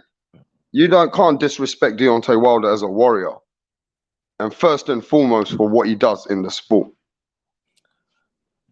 I'm just saying, it's just everybody, bro. It's people was come on. We look at this. This is the platform. People was laughing that a guy like Teofimo Lopez didn't get his money by Triller. Everybody praised him that he went to purse bid when he didn't get his money. You should have stood with Bob Arum. Yeah. This weak shit. I think what the problem is nowadays, Punch, I think a lot of people out there are looking at critiquing the actual sport. And if it's one bad thing and you do 10 good things, there's always that one bad thing which is going out there more. You know what I mean? Now, the new thing is, Ryan Garcia didn't knock out Tego. Ryan Garcia didn't knock him out. You know what I'm saying? But at the end of the day, you know, this is where they're going to go, where there's one critique. And that's not even a critique. The man won 12 fucking rounds. He didn't knock out Tego because they feel like he should have knocked him out early. Yeah. But then when Edgar Berlanga knocks everybody out in the first round, we want Edgar Berlanga to fight more rounds so we could actually analyze him better. I'm telling you, brother. I'm telling you, man. Wow. Win. I'm gonna tell you like this also. You know why Gervonta Tank Davis is getting liked a little bit more now? Why? Because he's talking out? Because he's gonna leave Floyd Mayweather another hated fighter. Mm-hmm. The only hate that Gervonta Tank Davis ever really got is because he's standing next to Floyd Mayweather. And now that he's leaving Floyd Mayweather because Floyd Mayweather is hated, overly hated, respected, but overly hated. You don't think now I'm rocking with Tank? You don't think some people critique Tank Davis because of his own mishaps as well? Not just Floyd. I'm just trying to keep it like Tank hasn't really been one of the greatest characters. Maybe some people have been offended with him. Outside of the ring with his if you go and mention the baby mom, but outside of that, you know what I'm saying? The fans don't really give a fuck. Yeah. Fans don't really give a fuck. But I'm saying inside the ring, we can't be contradicting ourselves. Gervonta Tank Davis, we're mad that Gervonta Tank Davis is not fighting the fight that we want him to fight. But then we blame Mayweather Promotions because they're the ones that is in charge. They're the one that's handling his opponents and who he's going to fight next. So we can't blame it on Gervonta Tank Davis. We got to blame it on Mayweather Promotions. But fans get carried away and blame it on Gervonta Tank Davis like he even got power to do something about it. He don't got no power to do something about it. The most he could do is say, I'm not going to fight, and he'll be put in the shelf. Then they'll be in court. That's the most he could do. You know what? Also, fans don't fucking understand the sport of boxing, bruv. The more and more times going on, the fans don't even understand the actual fundamentals and the logic of the sport. They're all coming at Ryan Garcia, but we got to remember this. Ryan Garcia had this man, Tego, frightened for his fucking life for the most of the fight. Tego didn't want to mix it up with Ryan. And you know, when you're a fighter who's that experienced, who don't want to mix it up, who does want to survive, it's hard to knock a man like that out, Punch. And let's not forget, Ryan came into this fight with a big layoff and coming in like a pit bull from the first round. He was dominating the guy. He was consistently dominating him. And when Tego had a little splur, Ryan came back with his big shots and put him back in his place again. Now, fighters have to, people need to understand, boxing is not all about knockouts, mate. And not all about, you know what I mean? The sport of boxing is about winning. And Ryan did more than enough to win. So I don't see where the hate's coming from with him anyway. Man, I don't know either, man. But It is what it is. This the American fan base. It's all about hate, hate, hate, hate, hate, hate, hate, hate. Hey, I'm gonna make you laugh. Somebody sent me this message earlier. They said, "Yo, rap star, you won't believe what some of the American channels are saying." So what they're saying? They're saying that Fundora had egg weights in his gloves. Oh shit! I'm choking, punch. Shit! Oh fuck! I can't believe what I'm hearing, punch. Fundora's got egg weights in his Uh, gloves. Oh my god! There's always something, isn't it? oh Uh, my he had god. egg weights, bro. He Man, fucking don't hell. tell me that. Don't tell me that, man. Yeah, yeah, there's shit like that going out there right now on the YTBC. I'm hearing Where that Fundora. where Well, America in you know America how the in American America. fanboys are out there, right? You know what I mean? Oh my god, please don't tell me that shit. Oh mate, Fundora got egg weights, bruv. That's what happened, man. Don't make me work overtime tonight. Shit, that's funny, punch. But yo, at the end of the day, man, Keep on I talking. Hold thought, on, just keep on cooking. I'm listening. Hold on, I gotta do something. yeah, go on. No, I think overall we had a good weekend of boxing. And you know what? Ryan Garcia still holds some star power. Whether you love him or you hate him, yeah? One thing I'll tell you, those fans, they fucking love him. Ryan Garcia's got pulling power. And for some reason, he's still got a lot of fans that actually like Ryan. Now, one thing I will say, he came out dominant. And one thing you know about Ryan Garcia, he's a come forward fighter. Now, they say he ain't got the best skills. Fair enough. He could have used his jab. He's got a way better jab than what he showed you guys. So it's not like Ryan can't use the jab, but he gets lazy in winning the fight the way he wants to win. And he's a fighter who's coming forward and dominating. You know what I mean? So at the end of the day, yeah, there's fighters which have more attributes than Ryan Garcia.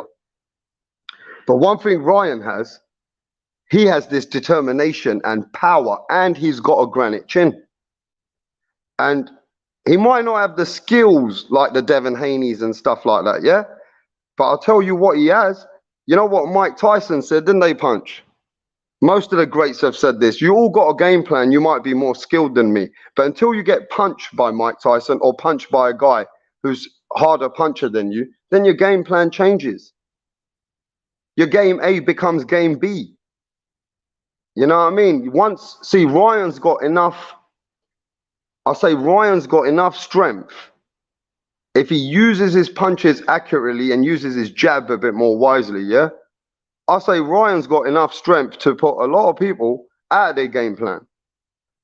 Because if you can't knock Ryan Garcia out, he can hurt you. And the fight will change. So Ryan got a chance against any guys at 135. You can hate him as much as you want.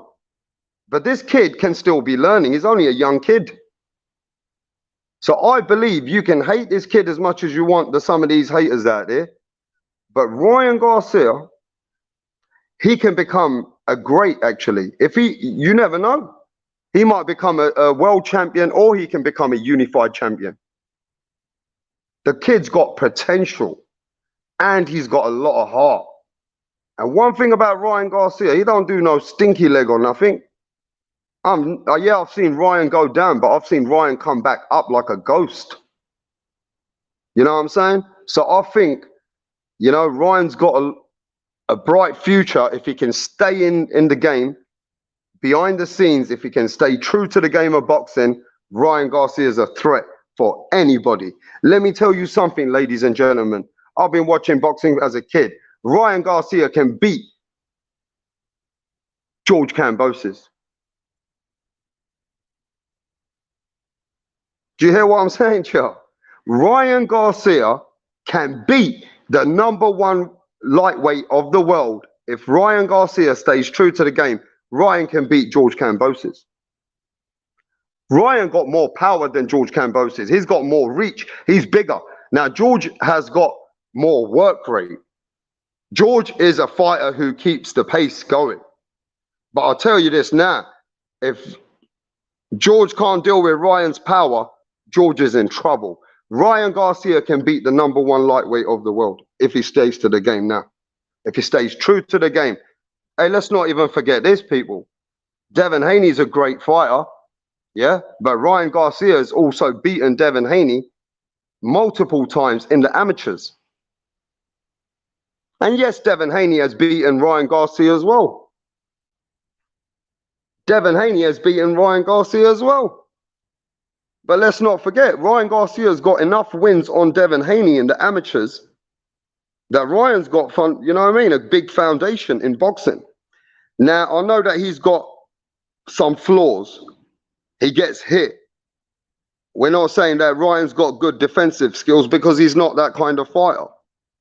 But what he does have, he has serious power and he's a come forward fighter. He's a very aggressive fighter. And even if Ryan fights Tank Davis, that's a war. Ain't no Ryan going on tippy toe like Devin Haney or Shakur Stevenson. You get me? It ain't no, listen, let me tell you this right now. Ryan Garcia is, if he fights Tank Davis, that's an all-out bloody war. You get me? That is it, mate. That's a fight.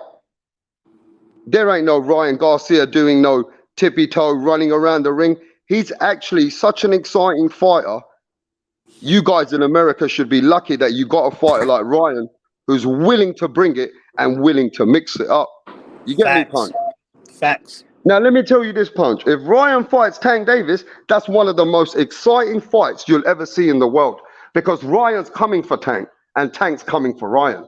Yeah, I think that would be a nice matchup. That's a good matchup.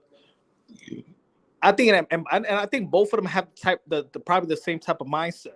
You know, excuse me. I think they both have the same type of mindset. I don't think these guys are really trying to look for world titles. I think these guys, especially Ryan, I think he just wants the big fights. And I think that Gervonta Tank Davis versus Ryan Garcia is a big fight that there doesn't have to be a title on the line. I think both of these guys have a respective loyal fan base. And, you know, I think it will be to be honest, I think it will now be the biggest fight in America. Let me just say, I'm going to make for American fighters, I think that's the biggest American fight. I don't know. I even think, to be honest, it was sell more than Earl Spence and Bud Crawford. And you know, I'm going to say a big statement over here, and this is a statement because I've been watching Tank for a long time. And Punch, I don't know if you'll vouch for this, but if you saw the last performance when Tank fought Isaac Cruz, and I'm sure even the subscribers know this, the fighter who's going to go back and use their legs and get away from being in the pocket at some times ain't going to be Ryan. Tank Davis is going to use his legs and move away because Ryan doesn't know how to fight going backwards and move around like that. Ryan's a fighter who's going to bring it and stay and try and cut you off. You know the fighter who I think is going to move back first, Punch, if Tank don't hurt Ryan? I'm making this statement now. Tank Davis is going to move back first because he knows how to move around and get away from it. Do you understand where I'm coming from? Nah, facts. Because I think that he has Ryan's more aggressive. He has the tools to adjust like that. Yeah, and I feel that Ryan's just a little bit, just because he's so aggressive, I think Tank's the fighter where people are going to think, what? Is Tank moving back from Ryan like he did against Pitbull Cruz, right? Yeah. And that's what I'm saying, that you can't take Ryan easy. If you're gonna, you're gonna have to be with your A. It's gonna be your A game. Devin Haney needs his A game. It shows in the amateurs. Ryan beat Devin Haney 3 times, didn't he, Punch?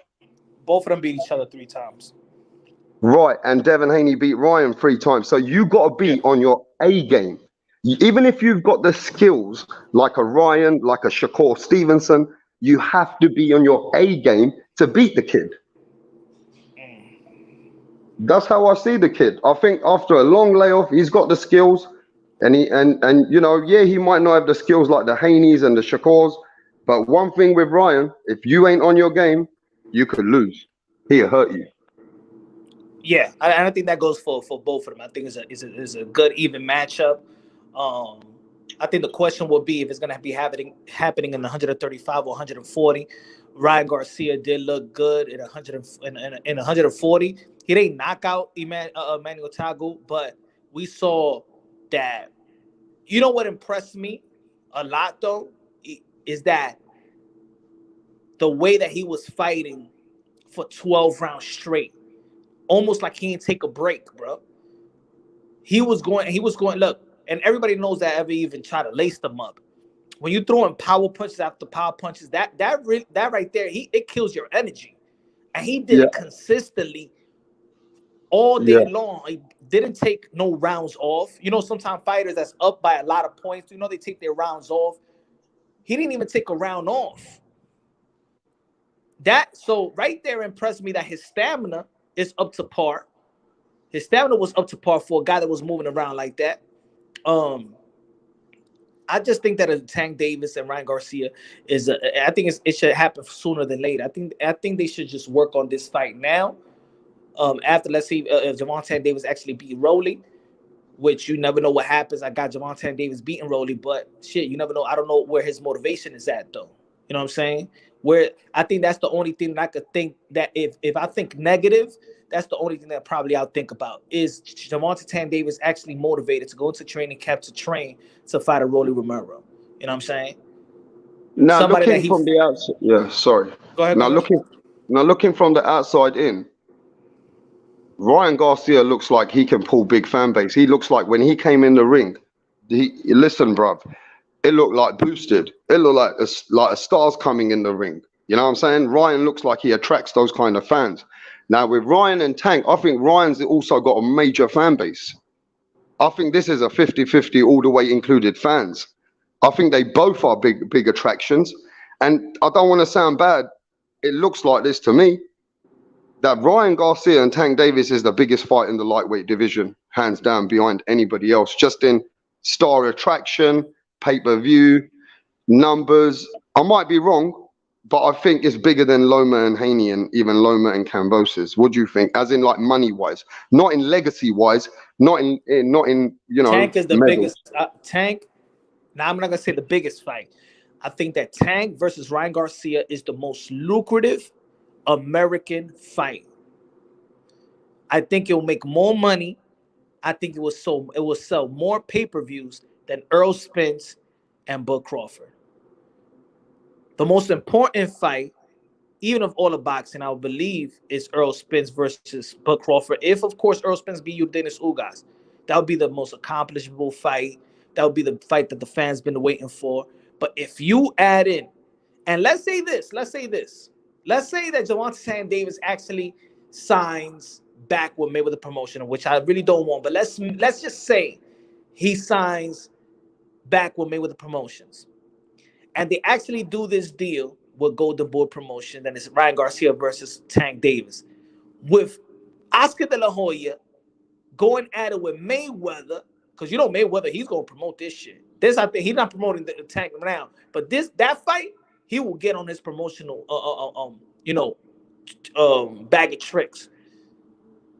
That them going back and forth, Ryan Garcia and Javante Davis going back and forth. You crazy, man? This would be the most lucrative fight in America. And you look how you got so many haters already. Some people don't believe it, but I actually believe what you're saying. I believe Ryan Garcia and Tank Davis is one of the biggest fights and lucrative fights in the United States because they're both pull star power, and you can see they both got a big fan base, and that's the biggest fight in the lightweight division, as in money wise. You know what I mean? I Let's be can't deny honest. that. The people know Ryan. People know Tank. So both of the fan bases, their social media, their social media personality as well. They got a lot of loyal fan base. Come on, man. Look, Earl Spence and Bud, even together, I don't know. You know what I'm saying? It's hard, but I think the promotional aspect will be on fire. Like I could talk to other people that don't watch boxing knows Ryan Garcia. People that don't watch boxing even know Javante Davis. Even if they don't know his name, they'd be like, hey, that guy that the Mayweather fighter. Like my friends that don't watch boxing, they know Javante Davis and they'd be like the Mayweather fighter. If I go to the barber shop and these guys don't know boxing, I'd be like, who's Earl Spence? They don't know who Earl Spence, no Bud Crawford. Regular sport fans don't know who these guys are.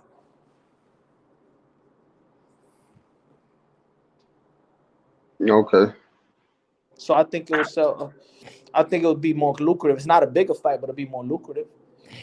Yeah, I mean, there's big things to happen. You know what I'm saying? Big things to happen. But we got to see what happens with Tank. I know that we can't eliminate Rolly. Rolly, like they say, has got a puncher's chance. Mhm. Some people have been punching Tank, though, haven't they? Look, let's keep it real, though. Tank Davis gets hit in every fight. Tank Davis gets hit in every fight. And if he got injured anyhow and he fought like he did with Isaac Cruz, Ryan Garcia got power and he got reach on Tank. So what I'm saying is, yeah, Tank's the bigger fighter, maybe more accomplished. But let's not forget, if Tank Davis has a bad performance, he lose to Ryan the way he had that injury last time punch in the fight. So he got to be an A game anyway. But I mean, this Hey, Rolly yo, smash Romero. the like button, y'all. Smash the like button. A lot of Yes, motherfuckers like to come out here and tell me what other channels are doing. But guess what? Those they get supported. They get supported. And that's why they reach the level and and it hits the algorithm. People want to come out here and complain about other channels. How about y'all smash the like button and let these numbers go up so these other channels can listen to this channel and listen to what y'all feel is real, so we could stop that narrative and stop the fakeness. How about that? How about yeah. that? Smash the like button. You know what I mean? I see some haters in the motherfucking building, bro. Listen, we're just having a normal fucking conversation. You know what I'm saying? At the end of the day, ain't no fucking here need to be hating on anybody. You guys are weak. You guys are mentally weak, always hating on fighters. That's all you can do. You can't even fucking acknowledge what the sport is. Weak motherfuckers in this game. But hey, it is what it is. But yo, Punch, I think at the end of the day, it's a massive fight. I think Tank Davis, you got to say that he's the favorite, um, not just against Rolly, but against Ryan Garcia. Would you agree? I don't know. What? I don't know. I mean, You don't think you don't I think Tank I Davis is a favorite? I think he'll be the favorite because I feel like he has more tools, but has he using all those tools? Like I know Javon Days because I've been following for such a long time, even the amateurs, and I said I could see him adjusting to a lot, but at this point, I just don't feel like I could give a nod to anybody right now. That's what I mean. Look, he's gonna face look, Javon Davis is gonna be facing who next? Ryan Rolly Romero. Rolly. A lot of people even give Rolly any type of credit in terms of skill set. So Mm. if Javon Davis beats Rolly Romero, is that what that's gonna tell you? As a do you enhance his um do you give Well, him more credit? I mean, you should anybody let should me get ask credit, you. but Let me ask everybody in the chat, and let me see who knows their boxing at this point at the lightweight division. With Ryan Garcia resume beating Luke Campbell and Tank Davis fighting, who he's been fighting at the lightweight division, I'm talking. And Luke Campbell was the number one, number two, and number three in some sanctioning bodies at the time. He was in the top five, if I'm not mistaken, when he fought Ryan Garcia. So is Ryan Garcia's win against Luke Campbell a more credible win than what Tank has fought at lightweight so far?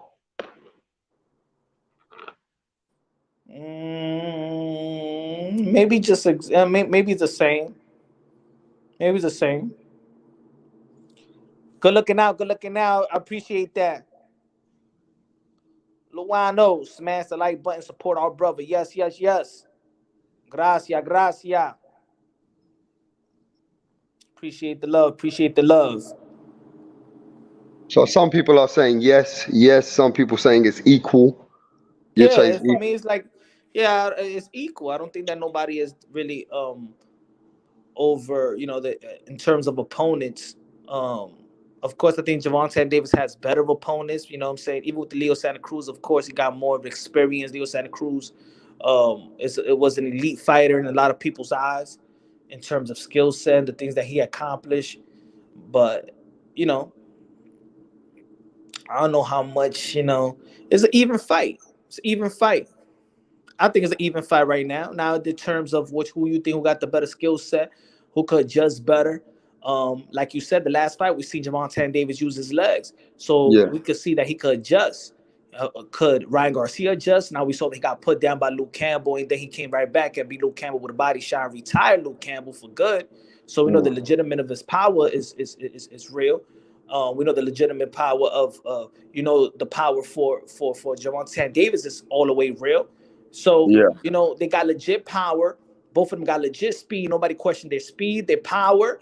The only thing that people actually, the real critique on Ryan Garcia and the real critique of Javante Tan Davis is really things that is outside of the ring.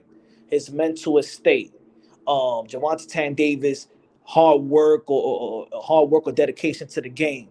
That's the critique of these two. It's not really skill set. You know what I'm saying? I don't think so. Of course, we hear Ryan Garcia. Oh, he keeps his neck out. He keeps his head. Man, at the end of the day, who's knocking him out? yeah. So he's been succeeding in the amateur level and the professional level with that type of skill. But of course, young fighters will always fix up shit. So some people have said in the chat though we cannot eliminate Rolly Romero. You know, We Tank can't Davis has because I still got think he a got fight there. legitimate. Yeah, we can't because he got legitimate power.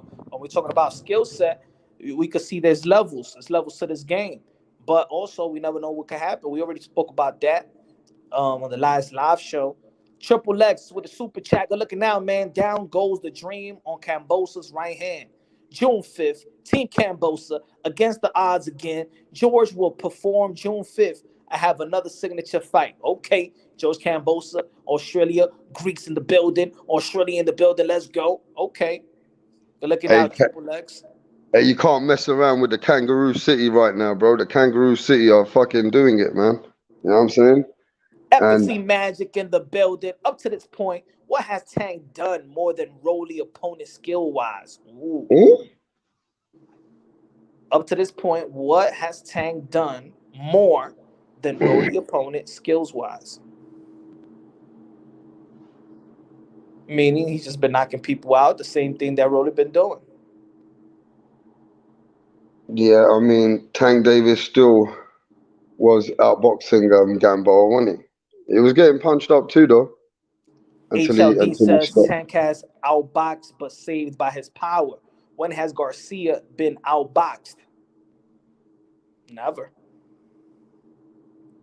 What was the fight that he actually the people say he struggled a bit? What was that fight?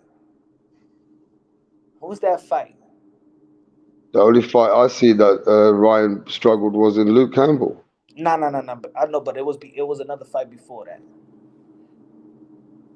Before not the one before the two fights before the Luke Campbell. I think it was that fight.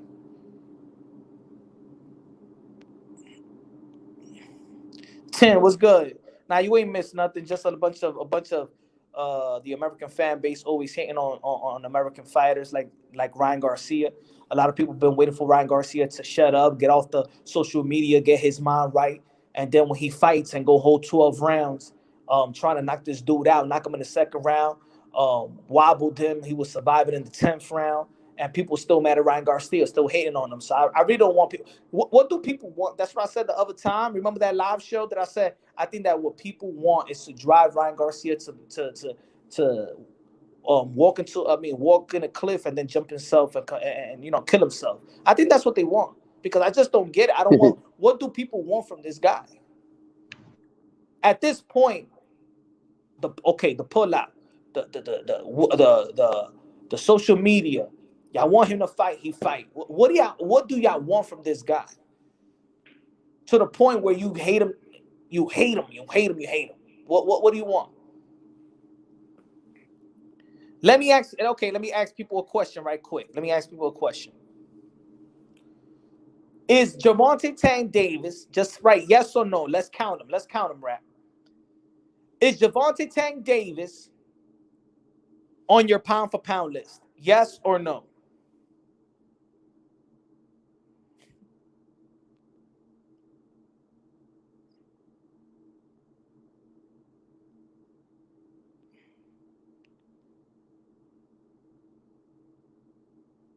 HLD said no. Because I want to see, because even if he fights Javante Tank Davis, will people be satisfied that he's fighting another pound for pound fight, pound for pound fighter or something like that? Valley Box Mech say yes. Ben says no. No. All right, we got Tony. He said no. Latin. Life said no. Luke, no. He won't. Freddie said yes. Not close. Ben, no. He won't. Cambosa's the same age as Tank and arguably has a better resume. Selby, Mike, Mickey Bay, T.O., and now Devin.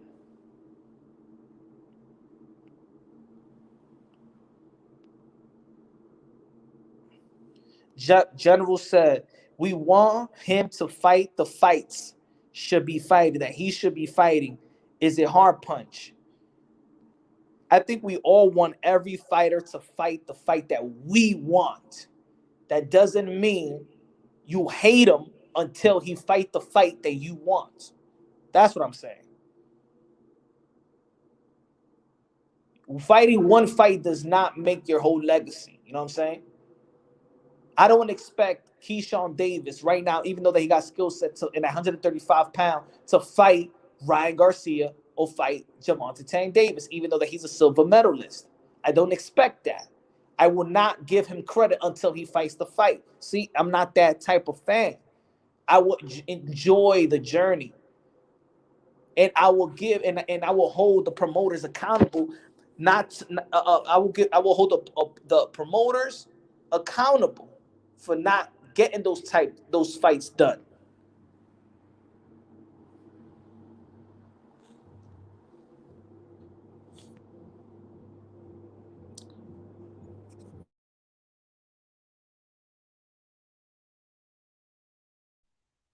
Yo, you there, Punch? Yes, sir. Yeah, man. I just think The fans corner said Ryan Mouth don't match what he does.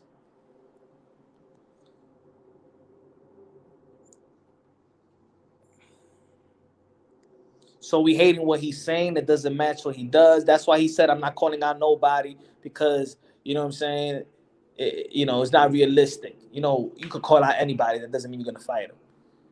He almost said what in other words what Jamal Charlo told Mike Tyson. In other words.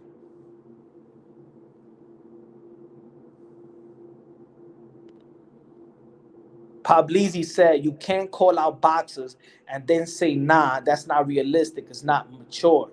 I think that's, to be honest, that's the realest shit that he said. Because let's not act like this is some high school shit that I call you out and you meet me at 3:00. The realistic shit is what he said actually yesterday. How many fighters call out fighters that fight don't come through? Yo, Bud Crawford and Earl Spence got face to face. That fight ain't happened. Javante Tank Davis and Tevin Farmer, they went face to face. That ain't happened. Mayweather, Manny Pacquiao been calling out each other for how long before it happened? That ain't happened. So what he's trying to say is, I could call anybody right now, but if I say Javante Tank Davis is next, he knows that it needs to take the business guys to make that fight happen. So actually what he's saying is true. It's not realistic. I just can't call anybody out, and that's going to be the next fight.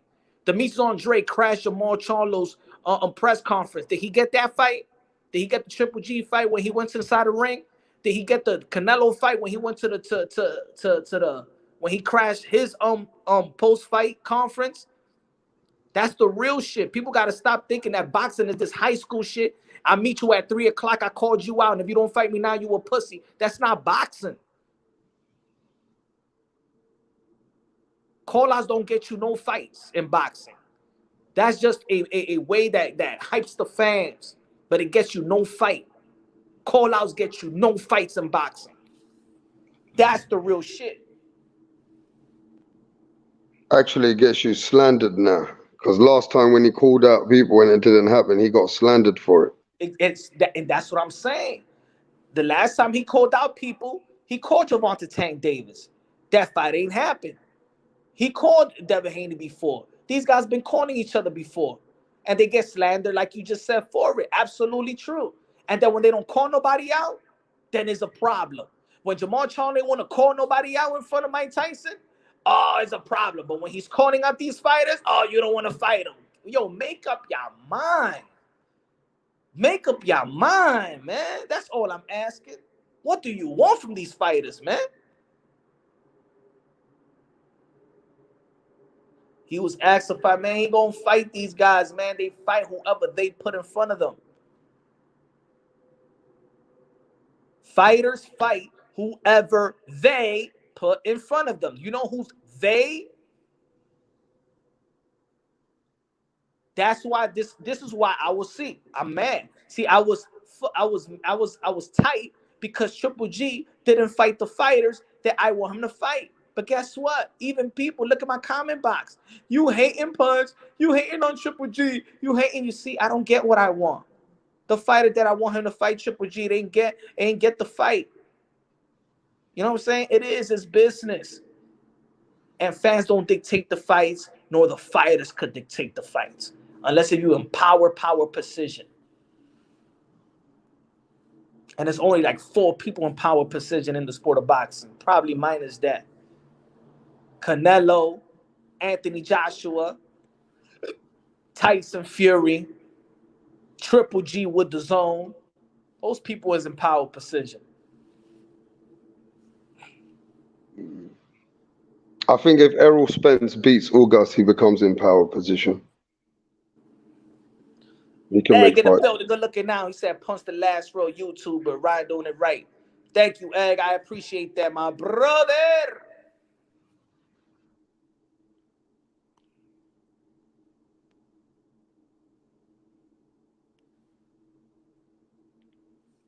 That's what I mean. Like, yo, I'm telling you, bro. If Ryan Garcia had listened to the haters, I think he'll off himself. He'll jump off a bridge. If he was a guy that it actually listens to the hate, because he'll be like, nobody wants me to be on social media. They want me to call this person out. They don't want me to call this person out. I don't know. They want me to talk. They don't want me to talk. I mean, they want me to fight. They don't want me to fight. They don't like my performance. They don't. You mean if he was anything like these fanboys, the beta males? Oh my goodness, yo. Oh my god. Even a lot of these fighters, man. A lot of these fighters. That's why I said the other day. The other live show, and I'm like, when they was going in on Jamal Charlo, and then they'd be like, why he can't be more like Jamel Charlo? But then I'd be like, yo, you got Jamal Charlo on the pound for pound? Nah, he's not in the pound for pound. So you want him to be just like his brother, but you don't even give credit to his brother? He's a 3-belt holder and 154 pound with the best resume, but you don't respect him that much. You don't have him in the pound for pound. So why has Jamal has to chase Jamel? If you don't really respect Jamel, you just want to shame Jamal using his brother, but you don't respect Jamel. You feel me? The fans is contradict themselves, man. Yeah, man. They're not focused on the sport. I told you, bro. Their focus is somewhere else. Mm-hmm. That's the problem. Too many twisted fucking people in this social media. But you know, going forward though, Punch, I never heard much from you about Gennady Golovkin. I mean, yeah, he got touched up a lot in the fight, but ultimately, you know, his power came through. I know you didn't want him to win for personal reasons because you don't think he should get the Canelo fight, but with Golovkin, because you know you were up in the morning. I saw the next day you was doing the live, weren't you? Yeah. Right. So, what did you take from that fight with Golovkin, bruv, and how he stopped Morata? I mean, I already know that he was going to beat Murata. It was kind of strange to me that look, I even did a video. I did a video of the culture of Japanese fighters and they don't have no quit in them. It was kind of strange to see the towel getting thrown, and the way it's almost like Murata is celebrating Triple G's win more than Triple G. Like, it was kind of weird. The ending was kind of weird to me. Okay. It was kind of weird to me. We Well, all he was understand. respectful, though, innit? Triple G was respectful. I respect Triple G. I take it on and I be real about it. You know what I'm saying? He is a legend. He is a future Hall of Famer, and I just think that My frustration, you know what I'm saying? Shit, I'm human too, is coming from the fans not keeping the same energy with other fighters. Everybody complains, and we've been talking about it. Everybody wants the Willy Wonka ticket. Everybody calling out Canelo Alvarez. Everybody want Canelo.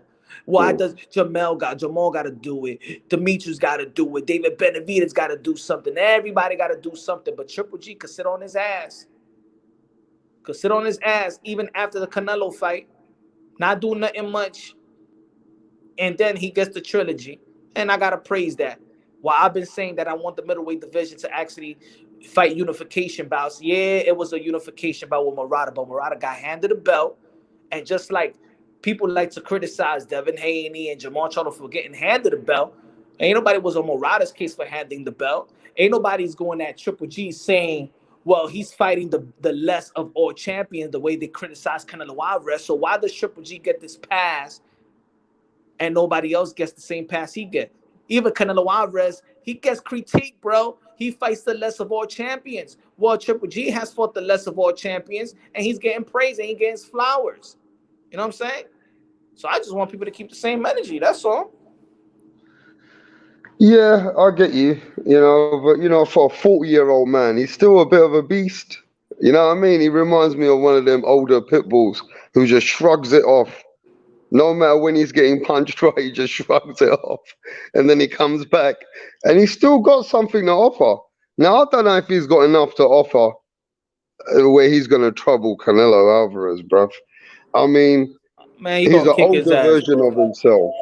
He's an older version of himself. To whoop Canelo, if I wanted Murata to whoop Triple G, so you know I won Canelo Alvarez. Man, that's a retirement. That's a retirement fight. Everybody know it.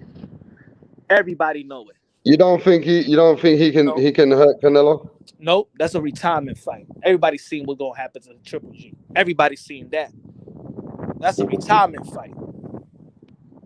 Everybody know it.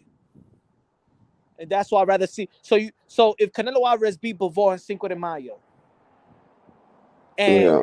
and let's say Beterbiev wins, do you want to see the trilogy, or do you want to see Canelo Alvarez going for undisputed in two different and capturing undisputed two different weight divisions in less than 1 year? You think I want to see a fucking trilogy? Get the fuck out of here! I don't want to see that bullshit. I don't Yeah, want to but see. what I'm saying, if there wasn't that undisputed road, because DAZN don't have a relationship with what's his name, Arthur Beterbiev, that's top rank, that's Bob Arum. So he's got a 2-fight deal. Now, at the end of the day, he's got that fight deal because DAZN got Triple G. So, like you said, it's business of boxing, not what fans want. You know that the business of boxing's got Triple G for the biggest fight of Canelo. So that's the business that they're in, isn't they? What are they gonna do? They can't offer him the undisputed fight, can they? But does that mean when he fights Triple G, he keeps his belts at 175 and then goes back for undisputed? I don't know, man. I'm just not. It's not. I'm just not a fan of the trilogy. That's all. I'm just not a fan of the trilogy. Triple G is a future Hall of Famer, one of the best middleweights to ever lived. Cool. I'm just not a fan of the trilogy. That's all. I want to see Triple G versus Charlo. Triple G versus Demetrius Andre. People hate Charlo and Demetrius Andre so much that they don't give a fuck about they don't care about that they want to fight Triple G.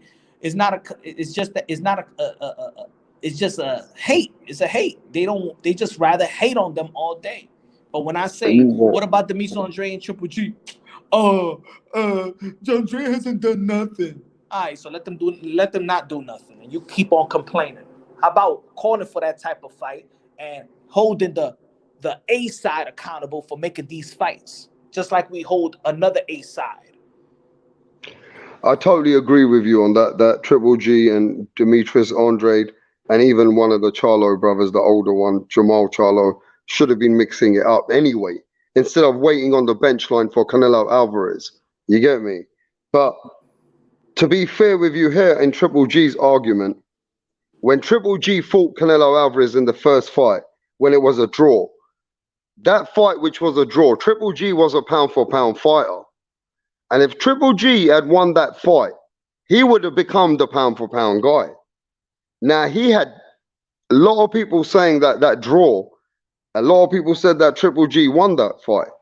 Now, he never got it on paper, but on the second fight, yeah, Canelo won the fight on paper. Now, there were two close fights. Some people say that was Canelo's best fights.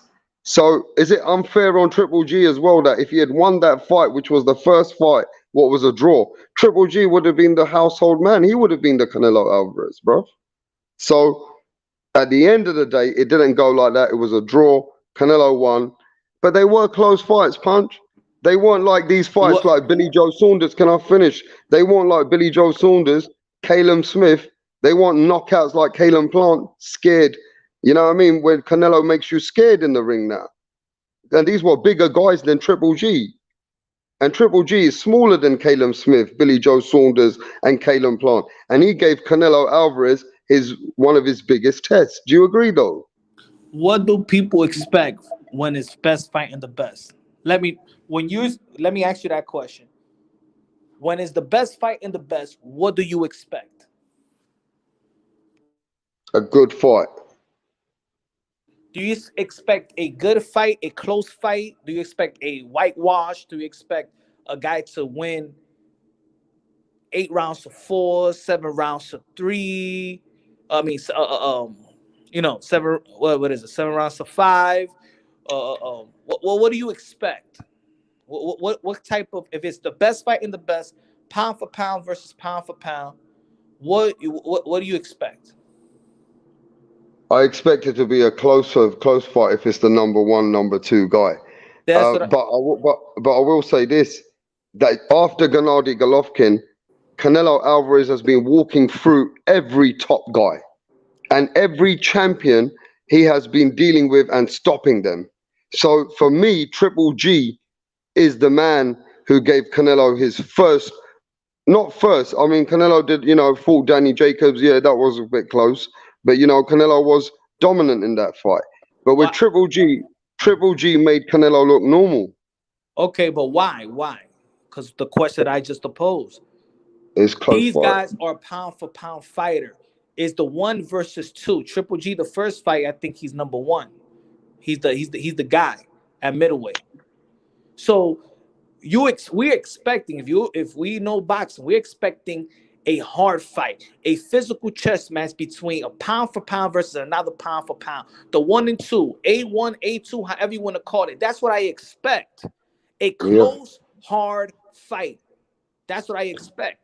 But in boxing, as fans, with close fights, if it's 115, 113, some of you gonna be like, nah, that shit was close. It could have gone Triple G's way. It could have been a draw. It could have been Canelo. Just like Chocolatito and Estrada. There's people that feel Estrada beat Chocolatito. There's people that feel like it was a draw. There's people that feel like Chocolatito beat Estrada because it's 2 top guys pound for pound. It's supposed to be close. It's supposed to be a hard fight. People are waiting for Triple G and Canelo Alvarez for Triple G to probably win by a larger margin or the other guy to be content. No, top guys versus top guys, pause, is supposed to be a close fight. And with close fights, somebody's going to nitpick a round or 2. Yeah, but what I'm saying is, when it was a draw? Was it close the second fight? Yeah. So if it's a close 5 fights, do I need to see the 6th one? But was it close with the number 1 guy who won the tournament, who was the best when Canelo went and moved up and fought that guy, Caleb Smith? Was it close? No. Right. Was it close when Billy Joe Saunders was the best in that weight? They said he's got the tricks. It wasn't close, was it? No. Was it close with, they said now they found a fighter where Andre Ward, the son of God, Andre Ward said that Caleb Plant is that guy. Even people said, no, but can I finish? Even people said in the amateurs that Caleb Plant is one of the most best fighters all round. Was it close? No, we know it wasn't close. So we know it was not going to be close coming into those fights. Yeah, so Gennady Golovkin showed that he's the man who can make Canelo look ordinary. Okay, but Canelo already beat him. And Canelo, but it's a very close fight, Punch. and Canelo could do something greater than fighting a trilogy again. If he beats Bivol, he could I do agree something with that. greater. I agree with that. But if it's not that, then Gennady Golovkin is still a big fight. I say if it's not the Nobody's saying undisputed. it's a big fight. I'm not saying it's a big fight. I'm saying as a fan, I'd rather see Canelo Alvarez if he beats Bivol, that his next fight is the winner of Beterbiev versus the winner of Beterbiev versus Joe Smith Jr. to become the opportunity to fight for undisputed two different division undisputed in less than a year. Or do But people what want are to you see the saying? trilogy? Are you saying that you want him to cancel his contract with DAZN and Matchroom? Fuck it. He What? canceled his Just contract with Golden Boy Promotions. Ain't nobody was mad about that. now you want him to go cancel the contract? Ain't Okay. nobody was mad when he canceled his contract with Golden Boy Promotions. So why they gonna be mad if he canceled his contract? I don't know. I think this time there'll be legal formats because that time it was Oscar De La Hoya, innit? On Man, let his me tell name. you something about boxing, bro. Ain't nothing signed, bro. The Triple G and Canelo Alvarez is not signed. Contracts ain't even signed to the last week of the fight. That's the real shit about boxing that people don't know. So That it's shit a is not provisional. signed. It's a provisional contract. DAZN got a provisional contract with Canelo Alvarez that, providing he wins, the next fight he's obligated to fight is Gennady Golovkin, the beast Wasn't from that the Middle East. wasn't that the reason Triple G signed the contract anyway? Yeah, Wasn't that the yeah. reason? Wasn't that the reason that Golden Boy Promotion had the contract with the Zone that they was gonna get that they promised them that they was gonna get a trilogy? Yeah, there's been a Yes. lot of false contracts as well. People haven't got the fights that they were told. Okay then. There has been some mishaps. That does happen, bruv. I mean, look at Dillian White. He ain't even turned up to the press conference. You know what I mean? But I think, Punch, though, at the end of the day, you're right, man. If the undisputed fight is there, that is the biggest fight for Canelo Alvarez to really put himself and certify himself as a fighter and as an argumentally, you can say now he's one of the top guys in all time in the top 30, top 20, top 30, whatever you want to put him after that, you know? If he I don't gets, know. It's just funny. That's what I mean. It's like, we just pick whatever we want to pick. We did a whole fucking live, bro, of saying we don't want to see the trilogy of Tyson Fury and Deontay Wilder. We want to see the undisputed heavyweight with Tyson Fury and Anthony Joshua. that's Right? right. Oh, now I want to see the potential undisputed at 175. But then people, oh no, but Triple G in the trilogy. That's what I mean, yo. You see? I'm telling you, bro. I'm telling you, people just they don't keep the same energy.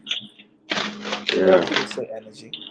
I want to see the rematch of Canelo versus Lara. Some people say that Lara beat Canelo. Let's see the rematch. Can we see that rematch? I mean, he's going back to 160. Nah, Triple G's fight was way closer than Lara, mate. You know what I mean? But, hey, I agree with you, man. The undisputed fight is big. If he beats, we keep talking about this, but Bivol said that Canelo Alvarez is not unbeatable, Bivol said on his interview, yeah, everybody's hyped on the Canelo. We know he's great. We know he's a good fighter, but he's not unbeatable. He's still a big, I'm bigger than him. We've seen he's been in close fights. Canelo has been in close fights. So he ain't unbeatable, but he has been showing that he's been, he's been looking really good lately. So, hey, Bivol could be the threat. Bivol could be the guy who could actually be the monkey in the wrench for Canelo Alvarez. What do you think about that, Punch? Maybe. You don't sound convinced. Well, what? I think Canelo beats everybody. Even that Russian monster, Beterbiev. I think he'll beat him easier than Bivol. That guy is strong, though. I mean, if I would pick, if I would pick the toughest opponent for Canelo at 175, I'd say Bivol. So you think he's fighting the tougher one out of the both, out of them two? I'll pick Bivol as the toughest one. Yeah, the youngest one, the toughest one. The height, uh, works behind the jab. I saw Canelo Alvarez working behind the jab. Um, I mean, I saw Sergey Kovalev worked behind the jab versus Canelo, and he had a little bit of trouble trying to find the range early on. Hmm. I always thought the other one was a stronger fighter, even though, He looked like a stronger fighter. you know, I feel like he's only been on the floor once. But the other, Bivol did get shaken up towards the end of the fight with Joe Smith Jr. So I'm not saying that Bivol ain't got the skills maybe more than the Russian guy. He's from Kazakhstan, isn't he? He's not Russian. He's from Kazakhstan. He looks like Khabib's brother. You know that guy from UFC? Undisputed, baby. Undisputed. Canelo going for undisputed. Fuck the Triple G trilogy. Punch is trying to boycott the Triple G trilogy, Triple bro. G got a middleweight championship belt. How about you fight Demetrius Andre or fight Charlo? Fuck that shit. But Triple G got 2 belts now, Punch. I know. He's got value. He's got value now. Undisputed. Do something. Wait, let me ask this. Let me ask you this. Undisputed. And let me ask everybody in the chat. Can you imagine if Canelo Alvarez beats Bivol and they let him hold that title at 175? Just say they do. You know how they make these special exemptions for Canelo Alvarez and Floyd Mayweather and all these people, the sanctioning bodies. And then Canelo goes to 160 and takes those 2 belts off Golovkin. Listen to this, Punch. And then he wants Charlo. I bet you wouldn't mind that, would you? For me, when people say unrealistic, I say that's unrealistic. So Why? we want Canelo Alvarez to come back down 15 pounds lighter to 160. Come on, man. If anyone can do it, Canelo can do it. Man, I don't want Canelo Alvarez to do Triple G's dirty work. If anyone can do it, Canelo can do that, That's bro. what I mean. But that's my point. My point is that we want Canelo Alvarez to do fucking everything. We want Canelo Alvarez to do everything. Yeah, but it's pointless fighting Gennady Golovkin at any other weight. Go to his weight. But think about what you just said. You want him to go. You want Canelo Alvarez to go back to 160 to take care of Triple G, to take care of Charlo, to take care of Demetrius Andre, to move back up to 175 to be undisputed. You want Canelo Alvarez to do every fucking shit. How about Triple G, you put in the work in the middleweight division and you become undisputed, and then when you become undisputed, Canelo Alvarez didn't become undisputed, and then you go right fight Triple G. How about that? How about Triple G take care of Charlo and Demetrius Andre? I mean, Canelo Alvarez said that these guys gotta fight each other. Why don't he make Triple G fight these guys? Become undisputed. You're right. What happened, General? You don't like that, General? You don't want Triple G to become undisputed at 160? Is that what you're trying to tell us, buddy? Nobody wants Triple G to become undisputed at 160? But y'all want him to chase Canelo, but then get mad when everybody else is trying to chase Canelo except for Triple G. Y'all don't want nobody to become undisputed. I want to see Demetrius Andre and Charlo fight at middleweight division. Yeah, we hold them accountable as well. Triple G, you got 2 straps. You got responsibility. Get them other straps. Get them undefeated fighters at middleweight. How about that? Nah, y'all don't want that. Y'all want Canelo Alvarez to go back to the 160 and face Triple G, and then get Charlo and get Demetrius Andre, then go back to the 168, get David Benavidez, go back to the 175 and get the winner of Baturbi and Joe Smith and Bivol, and then go to cruiserweight and get the champions. That's what y'all want, man. Y'all want Canelo Alvarez to do all the fucking work. And to be fair with you, Punch is telling, he is saying it as it is. But Gennady Golovkin did do a bit of waiting. He's 40 years old. and he thought, I want to cash out big. And you know, Gennady Golovkin and his team, since they left Abel Ramos, whatever his ex-trainer was, now Golovkin's cashing out. So Golovkin's like, well, you know what? I'm not going to fight Charlo for less money. I'm not going to fight Demetrius Andre for less money. I want the biggest payday, and I want my payday, and I want my payday. Like Canelo said, everybody want payday. So Golovkin's like, okay, I'm going to wait till I get my payday. That's what Golovkin did. And that's not a lie. And, you know, the money you're talking, though, is mega millions difference when you fighting the cash cow, Canelo Alvarez. You know what I mean? The money's different. Man, they want them to make that money back because he took like 14 million to fight fucking Steve Rose.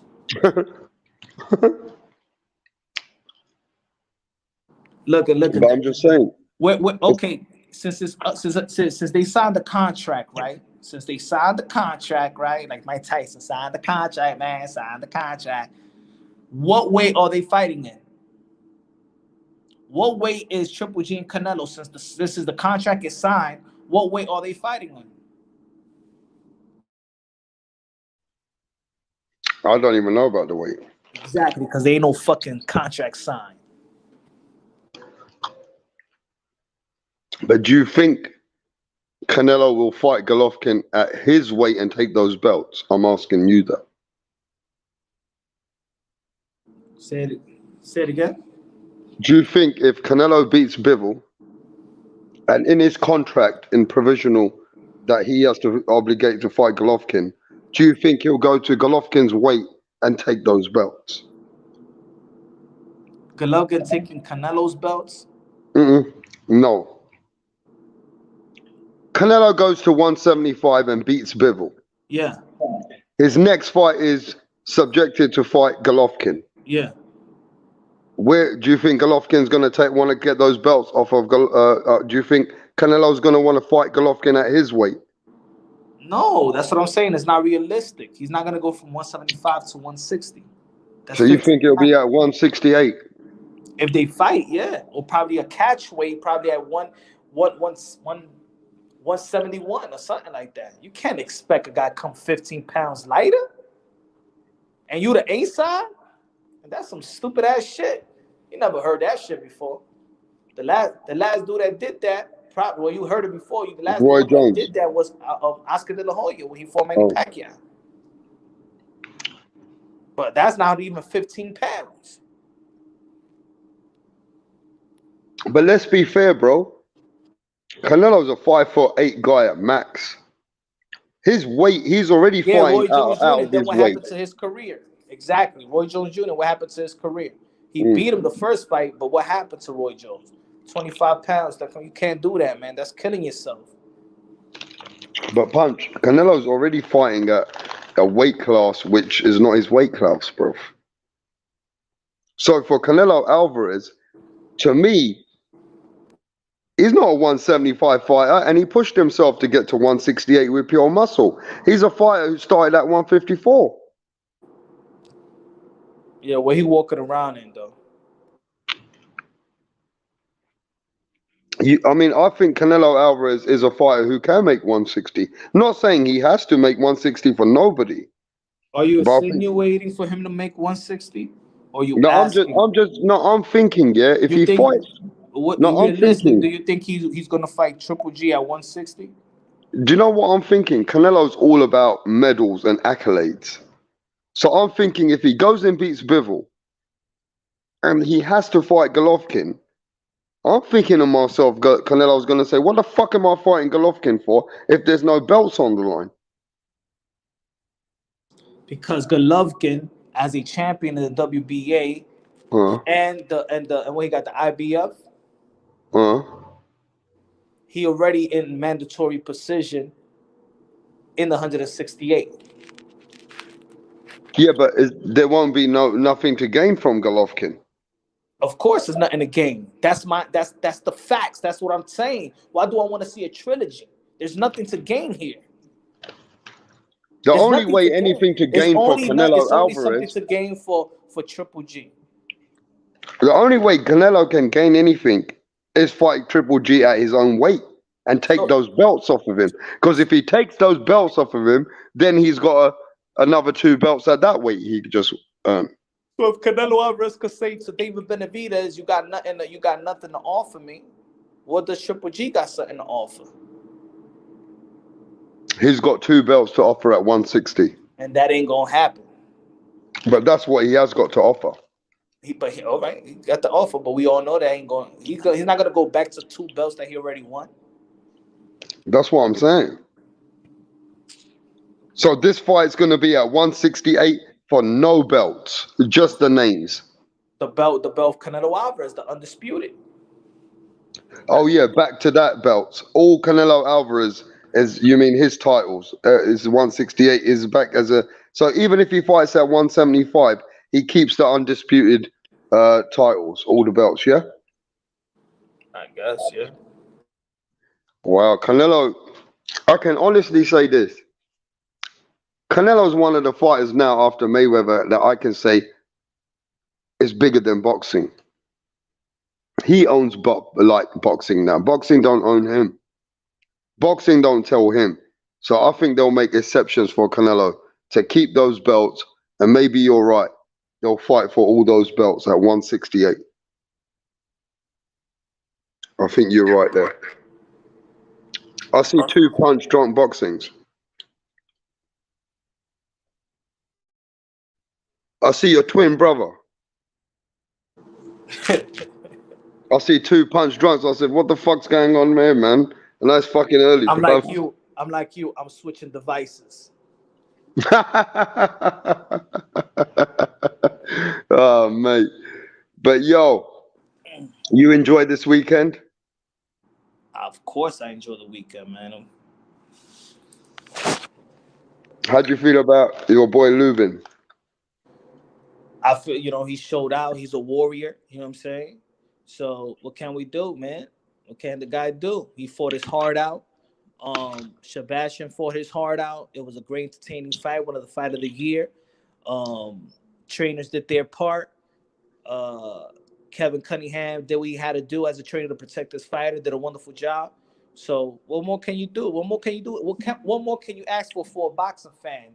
We know that we didn't get cheated. They fought their heart out. We saw courage, got put down, rose back up. He put his opponent down. He rose back up. He won the fight. Beautiful fight, man. Beautiful fight. Modern day warriors, modern day gladiators. Yeah, when I tuned into your channel, you were all about this guy with the red cap throwing something at Kevin Cunningham. What the fuck was going on there, Punch? Because I didn't watch the fight. I didn't know what was going on, but I heard y'all got to go to the live show and check that back, man. Yeah, what was going on, man? Somebody threw something at the coach. Yeah, man. Probably wanna. Probably team Lubin from the audience probably was mad at the stoppage. Oh, okay. And you were telling Coach Cunningham who it was, yeah?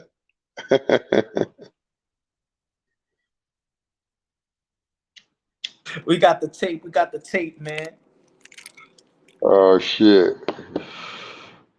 Yeah, man. Yeah, I know you saw the inside with Lubin as well. You went to the gym. You saw his training, you know what I mean? Saw him sparring. Man, work hard to get to, you know what I mean? But at the end of the day, boxing's that sport, bro. You don't know what's going to happen in a fight. You know, you just don't know.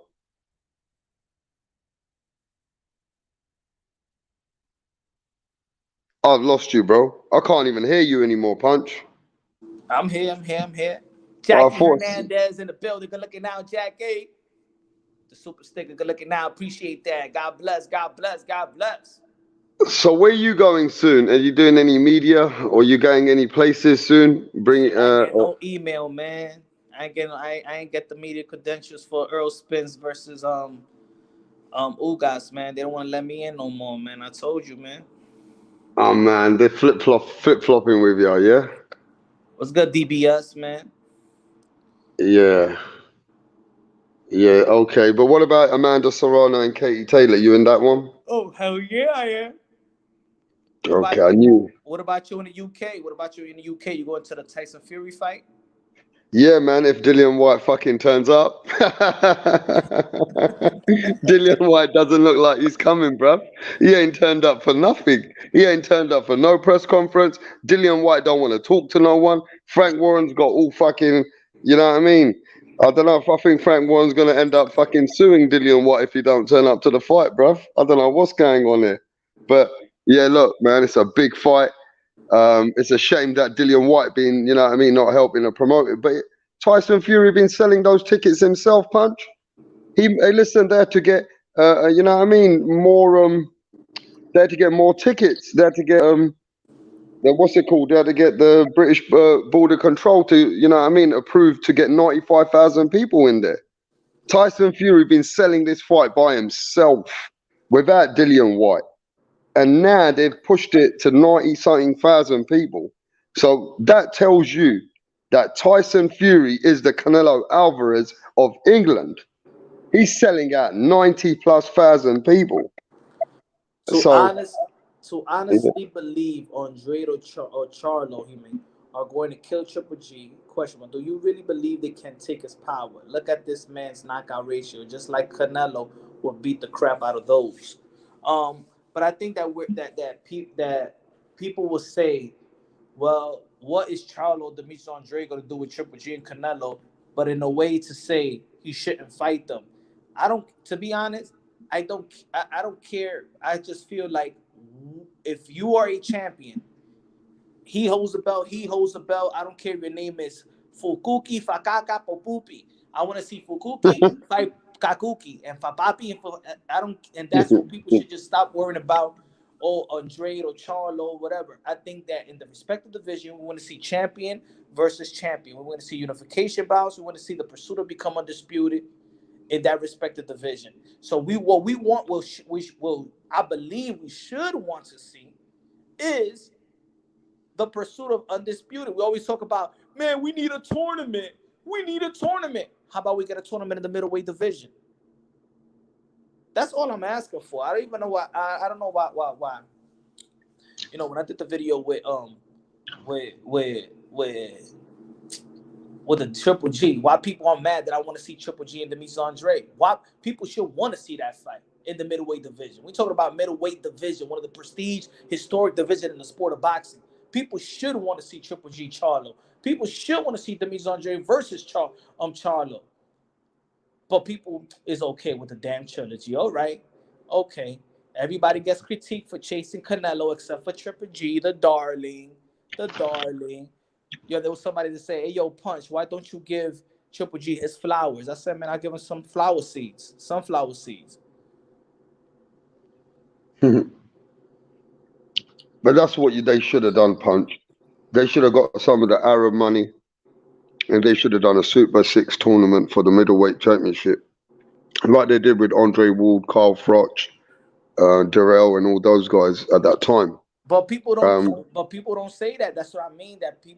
Why people don't say that in the middleweight division? Why people don't want to say, "Hey, yo, Triple G, how about they have a middleweight tournament?" You know why? Because people don't really want to see Charlo and Triple G or Demetrius Andre, Triple G. You know what people rather do is just shit on them as long as they can and shame them not to fight those fights. Well, they're gonna get knocked out anyway. Why Triple G gonna have to fight them? What has Charlo Demetrius Andre done to get the fight? How about they get those type of fight so that we can actually say that they did something? But at the same time, we asking them to do something, but we keeping them from doing it at the same time. Man, that's what I said, man. There's too many of those. What they called again? Beta males, you call them. Too many of them people, bruv. They don't respect the sport of boxing. They don't follow sport of boxing. They follow the fucking fighter. They're more interested in the fighter confrontation. You know what I mean? And that's what people are not following the sport for what the sport should need to get for the fans. You're preaching the right thing. How can you not want to fight the best versus the best? Think about it. How can you not be in this sport to want to fight the best versus the best? So peep this. So people criticize, right? Why is Demetrius Andre going to 168? He's chasing Canelo. Why is Triple G? chasing Canelo at 168. That's gonna be the way they're gonna fight it. Why doesn't he get critiqued? Mm. Why he's abandoning his position as a champion at middleweight and fight another middleweight champion. Do you also think it's to do with because Gennady Golovkin's done way more than Charlo and Andre? Do you think it's anything to do with that? After the Canelo fight, Triple G hasn't done more than now. Of course, now he became unified champion. Mm. But ain't nobody was talking about Murata, man. Nobody talking about Murata until he got handed the belt. Just like people critique of others getting handed the belt. Yeah. But let's not forget, he did beat Daniel Jacobs. He did beat Sergey Derevchenko. He did beat him. Next. Well, he did beat him, didn't he? He beat him. Who Sergey Derevchenko beat? No, but he's been a good fight for a lot of people. He just ain't beaten, right? He just been a good fight for all of those guys. So he's been a good loser. Yeah, he's been like the Gabe Rosado. Okay. You know, I feel like he not like the buddy. But tell me who the Sergey? I mean, we always bring up his name. I just want to know who he beat because we use Sergey Derevchenko to gauge fighters, but to gauge him off what? I think we only gauge him because he's given close fights to some of the good fighters. We only gauge him. So that means Charlo's a good fighter, right? To get the Triple G unification bout, right? Well, we have to class Charlo as a good fighter, regardless if people think he ain't got a great resume. But Charlo is a good fighter, yeah. So if Canelo Alvarez got critiqued that he fights the weak of his all champion, the Triple G fought the weakest of all champions? In Murata right now? Yeah. Did he fight the weakest of all champions? The way they critique Canelo Alvarez for fighting Kovalev that time, and they critique Canelo Alvarez for fighting the weakest of all champions, that the same shit applies to Triple G. Did he fight the weakest of all champions? I mean, Murata got an okay resume. He beat that guy, what's his name, Hassim. I can't pronounce the other guy, the surname, Hassim, who gave Callum Smith a fight and a few other fighters a fight. He beat that guy who was in the tournament, what's his name, Rob Bryant. I remember that. Murata was the strongest middleweight champion. No, I'm just saying he wasn't the strongest. I mean, but we got to remember this. Jamal Charlo, best win is the guy that you're saying is nobody should be talking about is Derevchenko. Yeah, so I'm saying he's the Murata, we got to look at that. Jamal Charlo doesn't even have a greater resume than Murata. So Murata is the strong. But on paper, Murata's only lost before. But if you look at the fighters that he's fought a couple of names just like Charlo. So I'm asking you the question. So is Murata the strongest of the meat? So he's better. The Murata is better than Demetrius Andre and Charlo. No, but Demetrius Andre also hasn't got the best resume. So is Murata better than Charlo and Triple G and Demetrius Andre? All right, I'm just saying. If it was on paper, just wanted to ask, I mean, you're going around the questions. I just want you to answer the question: Is Murata better than Jamal Charlo and Demetrius Andre? Listen, I wouldn't have minded Charlo. Listen to this. Yeah, I don't know what to say. Ladies and gentlemen, I don't know what the fuck to say. Because at the end of the day, yeah, let's be honest though, let's keep it real. I don't want to sound bad. But at the end of the day, yeah, Leon Williams and Luke Keeler don't do it for me. So Murata's got wins like that on his resume. Right. Murata's got wins against Rob Bryant, Hassan Dakmakchu, what the fuck his name is, and another guy.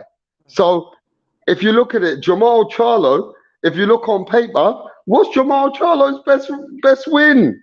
So what are we talking about here, bro? Dennis Hogan is saying that Murata. Dennis Hogan. No, but I gotta say, look at paper though, Punch. Look at paper. Look on paper. I can look at paper all day. But yeah. I'm speaking to Rap Star Boxing knowledge. Is Murata a better fighter than Jamal Charlo and Demetrius Andre. And this is the reason why Triple G fought the strongest of the champion. That's what you're saying, Rapstar, then. No, I'm saying that Murata gives Charlo a fucking maybe a good fight. Maybe Murata can beat Charlo. I don't know. I So don't yeah, know right now. Charlo, listen, one thing about Charlo, he ain't proved it to me yet. Charlo ain't proved it to me yet, bro. Hey, hey, look, ladies and hey, yo, I gentlemen, want you to drop a let me keep video, this shit man. real. Rap stars coming real and direct right now. If Charlo fought Montiel, the Montiel that you saw what Jaime Munguia, what he did to him, and you saw Charlo go life and death with Montiel, he had a hard fight with Montiel, didn't he? If that Charlo turns up, hey, Murata could beat Charlo. If that Charlo turns up with Montiel, that Charlo could probably lose to You know that what? champion. You know what? You know what, That Rapstar? Charlo. You know what, Rapstar? People hate Charlo and Demetrius Andre so much that if you would do a video saying that Yeah. Murata is the strongest middleweight, you have more people agree with you. That's how, yo. That's how much it goes back to the content of the of this live. I 100% would disagree with you, but I think that you will find more people agree with you because they hate Charlo that much, and Demetrius Andre is hated that much that if you come with a video saying that Murata was the strongest of those two, you'll get supported. That's how much they are hated. Well, let me ask you this: can Murata give Charlo a good fight? I say that Charlo would knock the fuck out Murata, and Demetrius Andre would knock out Murata like he did Jason Quigley in the second round. That's what I believe. And you truly believe that? With my heart, soul, and might. Nah. Look, Charlo sometimes And I look. think that, and I think Let that me just Demetrius say this Andre, about and I Charlo, think bro. that, and I think that yesterday, the way that Triple G fought, that Triple G, Demetrius Andre will retire Triple G. He will sit him on his stool, and Charlo will stop him probably in the 11th round. And you know what? I appreciate that. Look, Triple G, Demetrius Andre, Charlo, yeah, they should have fought. But let's keep it a buck here, and let's keep shit 100%. We've seen Charlo look vulnerable in certain fights that we would have thought, what the fuck are you doing in this fight, bro? Yeah? Charlo has been very suspect in certain fights. Demetrius Andre fighting Liam Williams, the fucking Liam Williams that Chris Eubank fucking knocked down all over the place more than multiple times. Yeah? Chris Eubank's not even a skilled fighter, went into boxing at 18 years old after street fighting. And let's not even go there. Let me just finish, bro. I've seen both of those guys. Andre's a great fighter, great amateur, but I've seen both of those guys. And if that Andre comes with Liam Williams, Gennady Golovkin's gonna beat the fuck out of him. But if that Charlo comes against Montiel, Gennady Golovkin still beats the fuck out of him. And let me tell you, that's the difference with Canelo Alvarez. Golovkin will beat these guys even at 40. But Alvarez is a man who beat Golovkin, you can say, in his prime. That's the difference. Canelo Alvarez fought Golovkin when Golovkin was a beast. The boogeyman. Ain't nobody wanting no part of Golovkin when Canelo Alvarez faced him. You're talking about 4 years ago. But that was the one that was the Golovkin that everybody in the world You know why? You know why you bring in Liam Williams? Because you didn't want. You know why you bring Liam Williams? Because you didn't want to bring in. You didn't want to bring Jason Quigley. Well, Jason Quigley, we can always come to, yeah. But we know that we're saying no. But you got to remember, bro. I'm saying that Charlo and Andre have vulnerabilities, and if Golovkin faced Charlo and fucking Andre.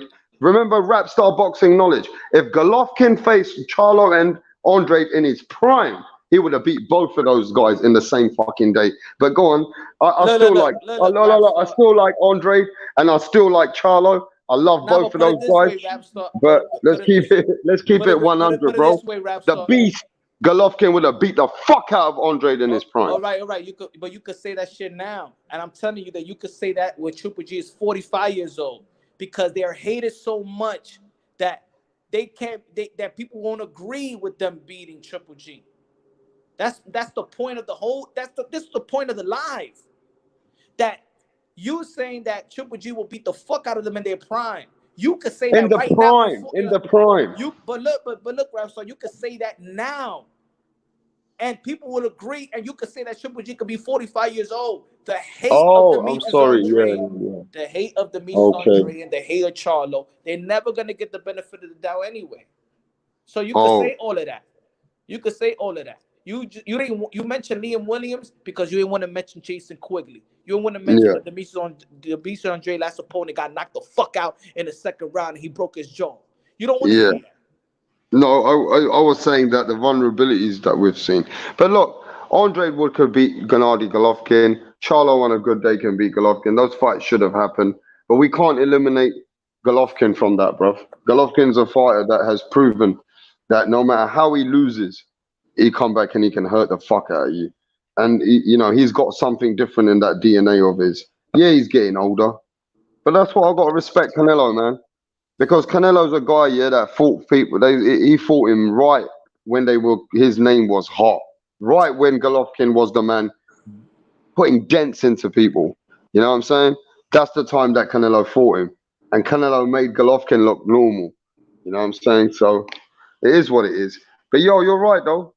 Demetrius Andre now trying to chase legacy, man. Golovkin looked normal versus Daniel Jacobs. He looked normal versus um Sergey Derevchenko, and he got beaten by Canelo. Yeah. But what I'm saying to you is Canelo Alvarez also, we're saying that fought Golovkin in a time where Golovkin, you can say, was more in his prime, bro. I think You people know what don't I want. mean? I know why people don't want to see Triple G versus Charlo Demetrius Andre, because they don't want them to retire him. Now, That's what it is. I would love to see Charlo versus Triple G. I think that would be a good fight. Yeah, I do want to see that. Demetrius He Andre, I can't like to slip. see that. Triple G can't slip a punch no more. Triple G was stiff as hell. Luckily that it was Mm. Murata, and luckily that they just threw in the towel for fun. Was you I not never. impressed? The Was you Japanese not people impressed? never throw the towel like that. The Japanese Was you not people impressed? never throw in the towel like that. I've been following Japanese. You know what I'm saying? They never do that. They would die in the ring. That was very fast. I'm sorry, man. I'm going to my conspiracy theorist But now. did you not see what he might have been getting hurt a lot, innit? He must have been getting hurt a lot, bro. We don't know what's going on in the corner. They know him. Morata was taking licks. Maybe we didn't know how injured he was or how he was getting hurt. But you wasn't impressed with Gennady Golovkin's fight, then I get it.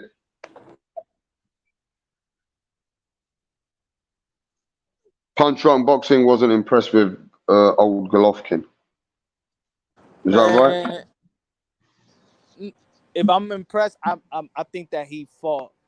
I think he did what he needed to do. I wasn't impressed with the fight. I wasn't impressed with the fight, but that's good. That's Triple G. Yeah, I know that he's good, and I know coming into this fight that he was going to beat the guy. I didn't think that Mm. he overwhelmed him. I don't think that it was a one of his best wins. I don't think so. I don't think it was his best wins like that. But he did what he had to do at his age, the age of 40, become a unified champion. And I'm not taking nothing away from that. But I would rather see Triple G fight Charlo or Demetrius Andre, undefeated champions that have been calling out his name, that have stepped inside the ring and call him out like a fucking man, face to face. But people are so worried about Charlo not calling out David Benavidez in the Mike Tyson podcast. But when Demetrius Andre call out Triple G in his face, there ain't nobody fighting for that. Because people are just comfortable in hating these guys. They don't want to see these guys fight nobody. They're comfortable hating on them. Instead of saying, let's go, Triple G, beat Demetrius Andre and Charlo's ass, go get the fight, A-side. Nah, you waited a whole year, even when Japan closed, to get the Murata fight. In that time frame, you could have fought Demetrius Andre. That means you are not gonna see the live of the trilogy at Punch Drunk Boxing. No, I hear you, bro. I hear what you're saying. You know what I mean? There's a lot of Of fans that make course, I, it I would easy. love Charlo versus Andre to fight each other. Hell yeah, I want to see that fight. I'm not. See, that's what it is. The thing is that we're talking about. Let me put Stephen Brown on. He said Charlo and Andre should fight each other. Of course, I want that fight. We've been on them to fight that fight. We've been on them. But guess what? I'm on Triple G's ass too. I'm just not gonna be on Charlo Demiso Andre because it's the comfortable shit to do in YouTube because they got the hate fan base on them. That's the problem. That's the problem. People ain't keeping the same energy. If y'all on Andre, if y'all on Charlo, and they chasing the kind of the Wild Red, Triple G ain't done shit either. Compare what they did before that fight, before the Murata fight. Yeah. I mean, let's turn it around. Say if Andre had fought Canelo Alvarez in a close draw, you know what I mean? And some people had him winning, and he beat Daniel Jacobs. He beat a few other fighters. Would you have the same energy? If what? If Demetrius Andrade had those wins like Gennady Golovkin, would you have the same energy? Yeah, I would say Demetrius Andre go fight Triple G. You Demetrius would? Andre go fight Charlo. Okay. Why not? And you wouldn't expect I think Demetrius Andre is fighting a harder opponent than Triple G did. I think Zach Parker is harder than Murata. Yeah. Well, that's at a different weight class as well now, isn't it? Yeah, That's at 168. yeah. It's a harder weight class. But you know what? He ain't gonna get credit anyway. Because he's a terrible fighter. Yeah, I think because he won payday. And everybody follows the trend. Everybody gets on the wagon. You hate Ryan Garcia because he left Eddie Reynoso. Yeah, I think Demetrius Andrade, when it's all said and done, man, it's a shame if he don't get at least one or two big fights in his life before he retires. At least you know what? What about David Benavidez? They're talking about David Benavidez and Andrade. Would Andrade fight David Benavidez? Who? Would Andrade fight David Benavidez? Of course. Okay. At least David Benavidez had the heart to call out Demetrius Andre and call him a good fighter. You know, he's a USA Olympian. You know what I'm saying? Not easy to be an Olympian. At least David Benavidez has the heart to say, I'll fight Demetrius Andre. I mean, nobody else want to fight him. Yeah. But we were talking about this the other day, Punch. Fighters like Andrade, Devin Haney, and fighters that, you know, not apart from the Quigley fight, yeah, you know, going around 12-round distance fights, then, you know, having a bit of, what's it called? A couple of lazy rounds where you're thinking, come on, Andre, and you're going to do nothing. Come on, Andre, you knocked him down and you're going to do nothing. And then it gets to a fight where he just wins on points and then he might lose a round or get hurt in the fight. People are not encouraged by fighters with the style of Andrade and Devin Haney and these fighters. Lies. Here but do you agree with that though, Punch? No, I don't agree with that pitiful No, but you understand. Again. But you've seen the audience. But Punch, you've seen the audience, bruv. You've seen the kind of audience we've got, and even the Donaire said that sometimes it's exciting things with social media. They're the ones who bring the casuals in. Fights like this are not bringing no fans to the table. Look, we fight narratives. We fight other people's narrative, but people just want me to fight the narrative that the narrative of the YTBC or the group that people want to. Nah, I'm gonna fight all the narrative that doesn't make sense to me. Stop putting Andrade in the same sentence as Devin Haney as being this type of fighter. I just saw him in his last fight knock out everybody. Demetrius Andre put almost all his opponent down on the floor. He got 20 KOs. Come on, he ain't no damn boring fighter. That's a narrative push, and everybody believed it. Everybody believed it because he don't got enough fan base to fight the narrative. He don't got a large. You know, with Andrade, yeah. So he didn't. Boring. No, but some of the fights he didn't come out with a shutout in the beginning of the zone, innit? They were like Luke Keeler and all them. They were like fights, you know, like you said. Look at this. I'm gonna put it to you right there. How you like the performance of Ryan Garcia yesterday? Yeah, I think only because Ryan come back from 18 months layoff, and the way that Ryan is so young. He's 20. How you like the 20 performance? something years old. He's been getting knockouts after knockouts. How So you then like you the saw a dominant performance, rap performance. star? How you like the performance?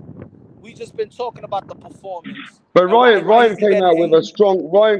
strong performance. Sometimes Demetrius Andrade is always slipping and Man, sliding stop and it, man. Demetrius Andre does the same shit that Ryan Garcia does. That's his performance. What Ryan Garcia did yesterday is what Demetrius Andre usually do in almost all but his do you not fights. agree with today's audience? Come They're not on, like you're not you. keeping it. But they're That's not like you. But do you not agree that they're not like you, those people today? Today's people, they don't like these fighters which are going all the way to 12. They want knockout artists. They do though, don't they? Do you agree with that? people not keeping it consistent. That's what I'm saying.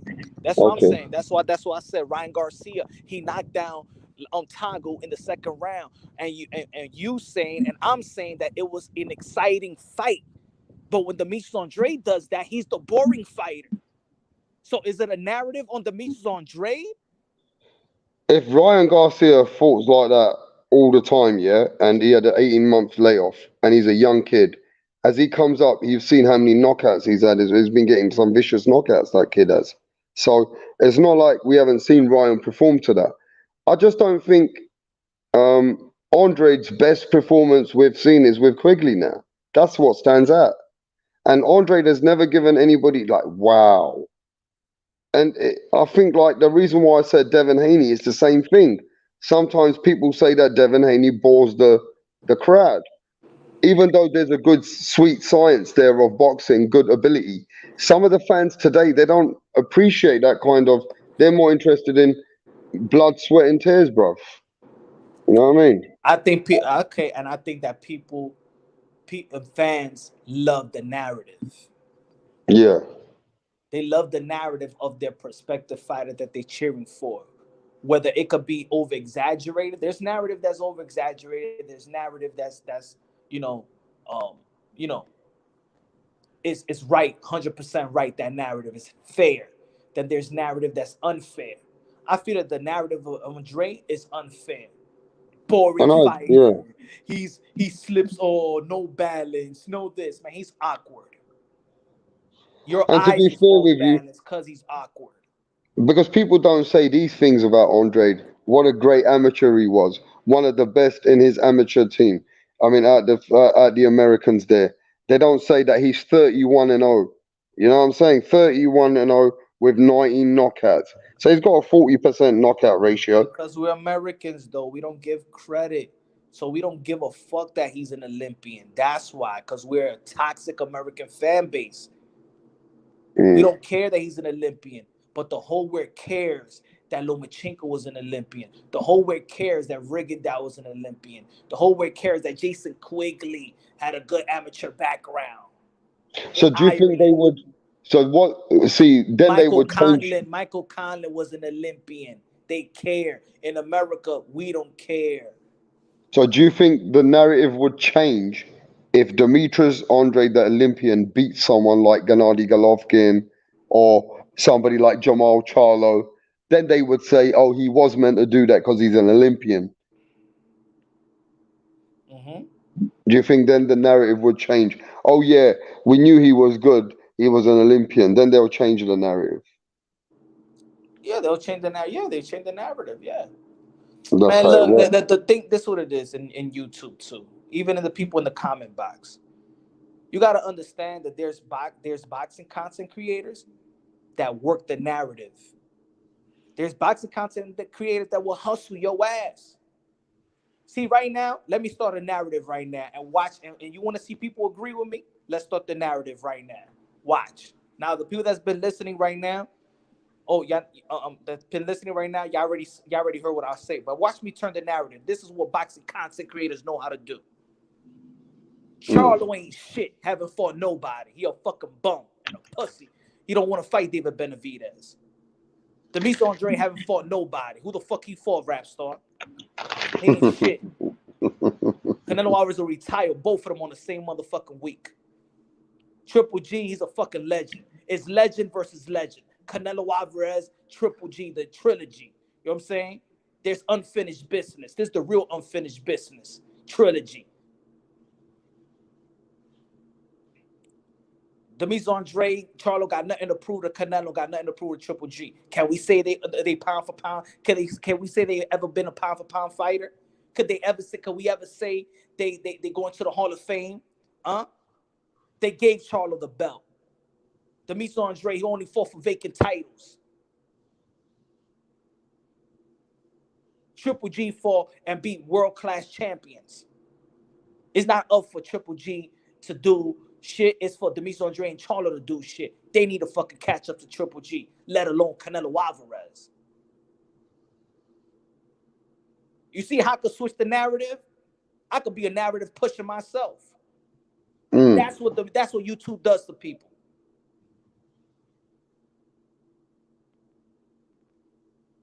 But if I'm speaking real shit, nah, they don't want to hear the real shit. They want to hear narrative.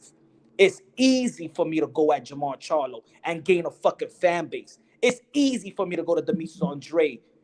You know why? Because they don't got enough fan base to switch the narrative up.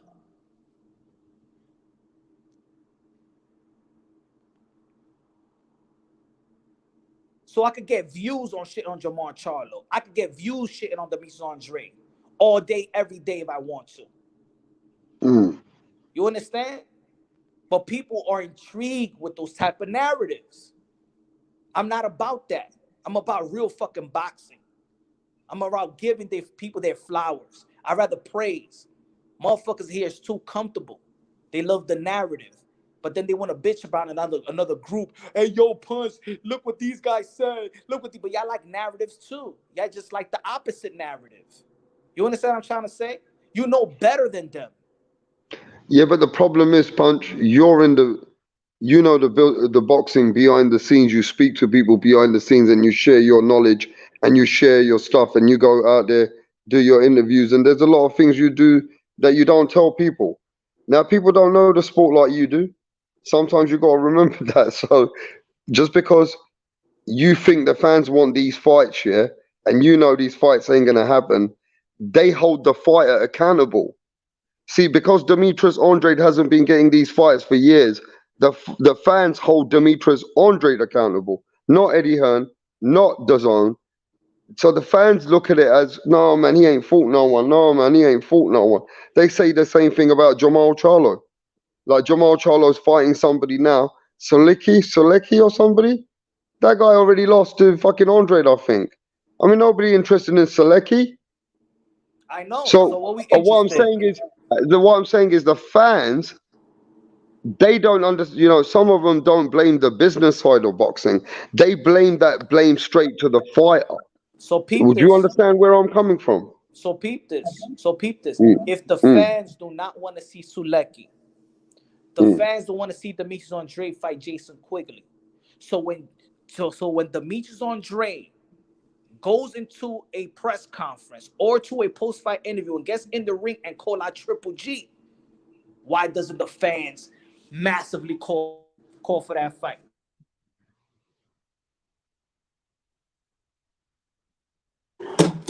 Why not? Instead of trying to downplay what Demetrius Andre did. Right? If y'all don't want to see Jason Quigley, if y'all don't want to see Solecki, if y'all don't want to see Liam Williams, so when he go out there and crack, instead of going to, because a lot of these fights, they go to Canelo Alvarez fights and they go out there as a fan. Nah, Demetrius Andre is going out there and he's going for business. And he goes into the press conference and calls out Canelo Alvarez. What it become? A laughing stock. Right.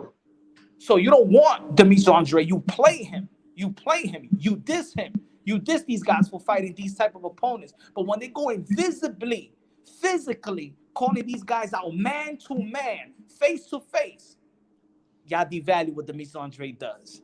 What the fuck you want him to do? Oh, I want him to fight these fighters. He's going after these fighters, and you making a laughing stock out of it. Yeah, Canelo Alvarez, he's done everything in the sport of boxing up to this point. He is the king. He is the Ray. He is the pound for pound number one. He is the 4th division world champion, super middleweight undisputed. He is the living. He's a walking Hall of Famer right now. But guess what? Demetrius Andre wants the part of that. But y'all don't want him to get a part of it. But then y'all hate who he's fighting. What the fuck y'all want him to do? Y'all hate the call-outs. Y'all hate his opponents. What do y'all want him to do?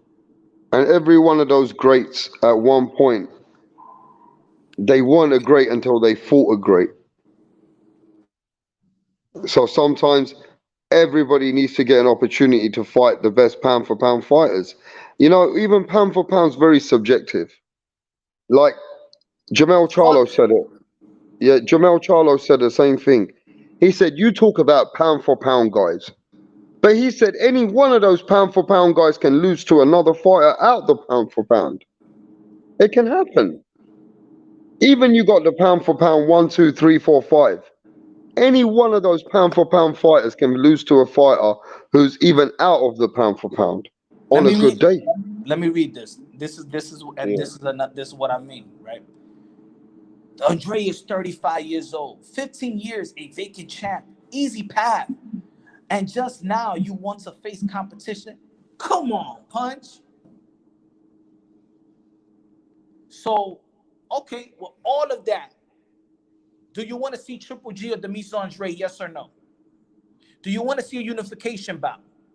Fuck the Andre and fuck the Triple G name. Do you want to see the WBA IBF champion versus the WBO champion? Do you want to see that?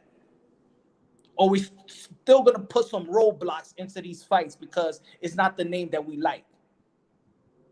Because I swear to everybody, if the WBO champion was Jaime Munguia,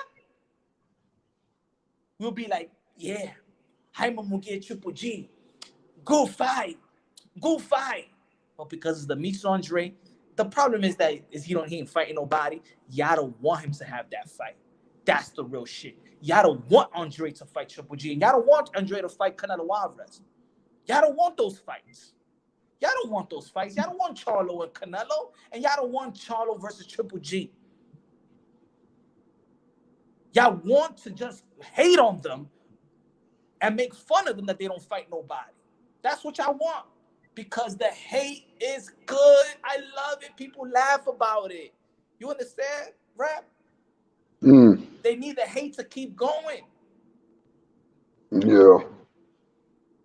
Instead of encouraging a good situation to build a big fight, they rather grow with the hate so they can never see a fight. What kind of sense does that motherfucking make? That's what it is. That's it. That's it. That don't even make no sense. Why are you in the sport? That's it. If That's you it. It want to goes. see, yeah, but that's poisonous. Now It you're go, talking like there's poison. That for the best things to happen in our sport, there's fans there that they don't want the best thing to happen. They don't. That's why people are saying, why are you saying that you don't want to see the trilogy? I'm saying I don't want to see the trilogy because I'd rather see Triple G go for undisputed in 160. And I want to see Canelo Alvarez, if he beats Bivol, to fight the winner of Joe Smith Jr. and Baturi so he could do it to enhance his legacy and history. Oh, but Punch, why you mad at the trilogy, though? I mean, Triple G is this. Nah, man, Triple G got to fucking fight Charlo or Demis Andre. And Demis Andre got to fight Charlo. But it got to be. I want to see an undisputed middleweight. This is a historic division. It should happen. Motherfuckers always want to talk about Hagler and Hearns and the middleweight division and stuff like that. How about they fight?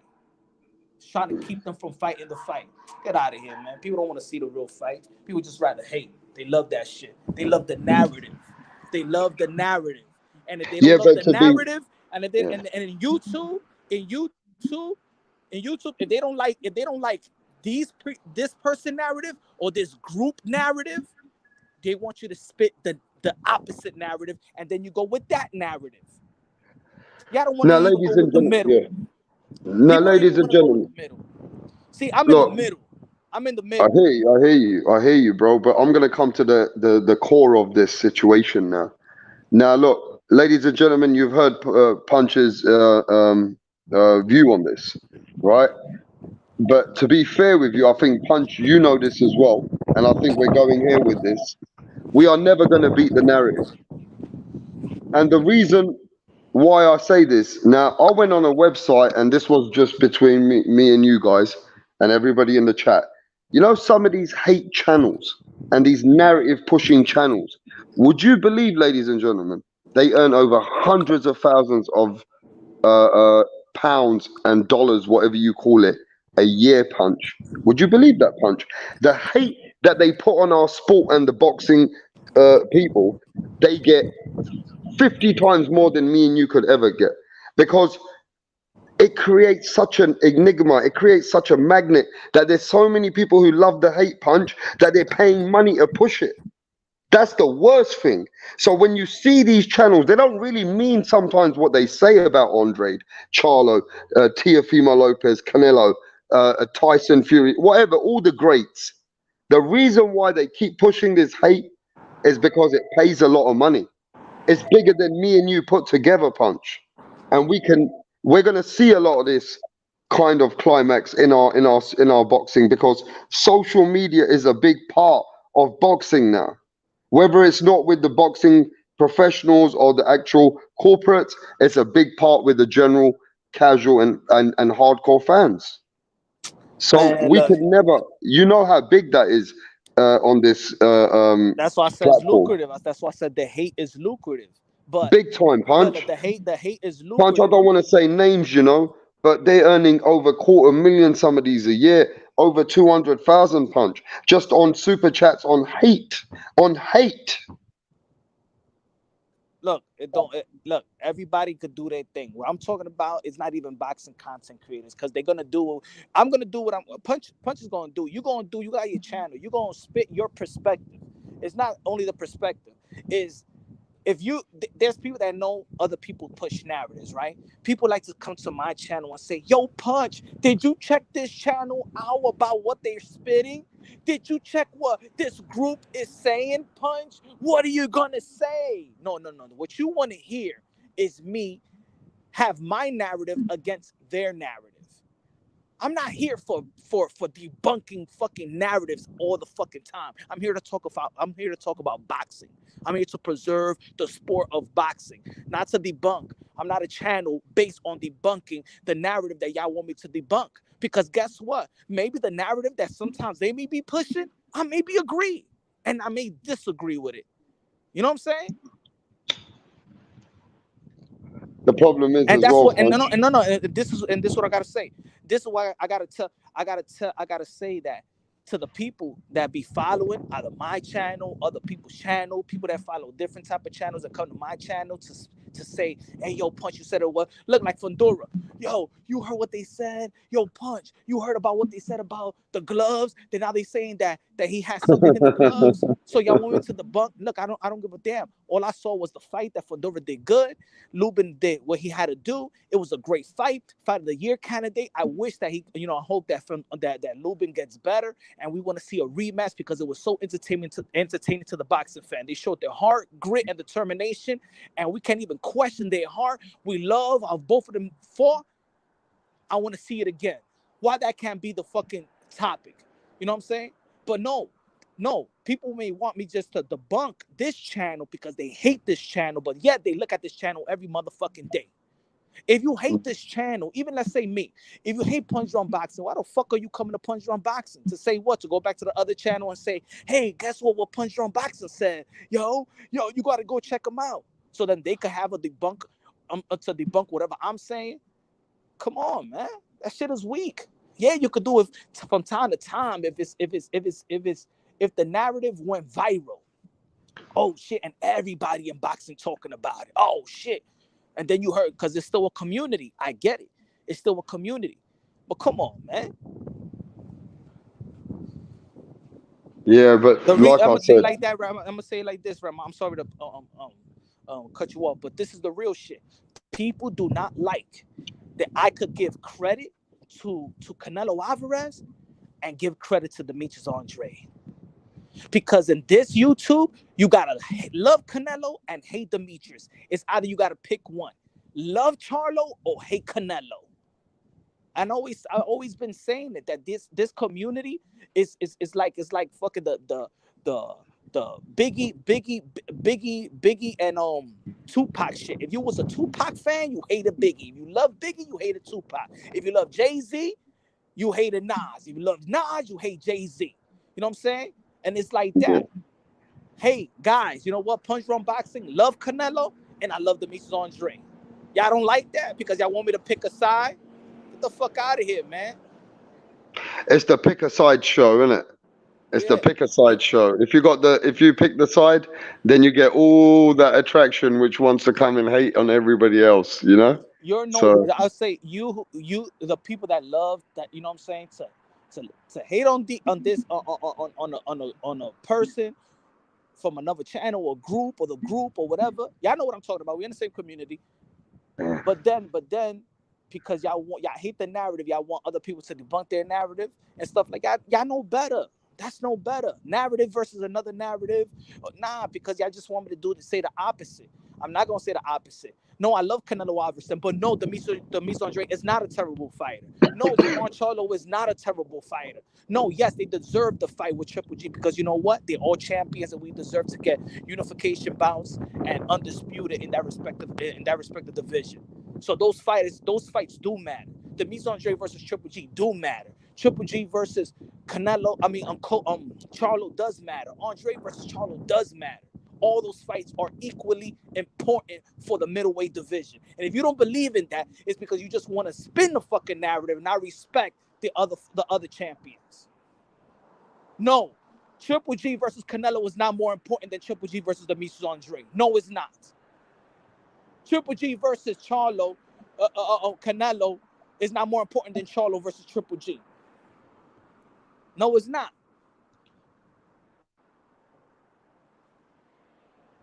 Could be more lucrative. So guess what? If we're going for lucrative shit, then titles don't matter for us as fans because we can't care about the lucrative. We could understand it. Amanda Serrano and Katie Taylor is a big fight because there's a lot of legacy behind that fight.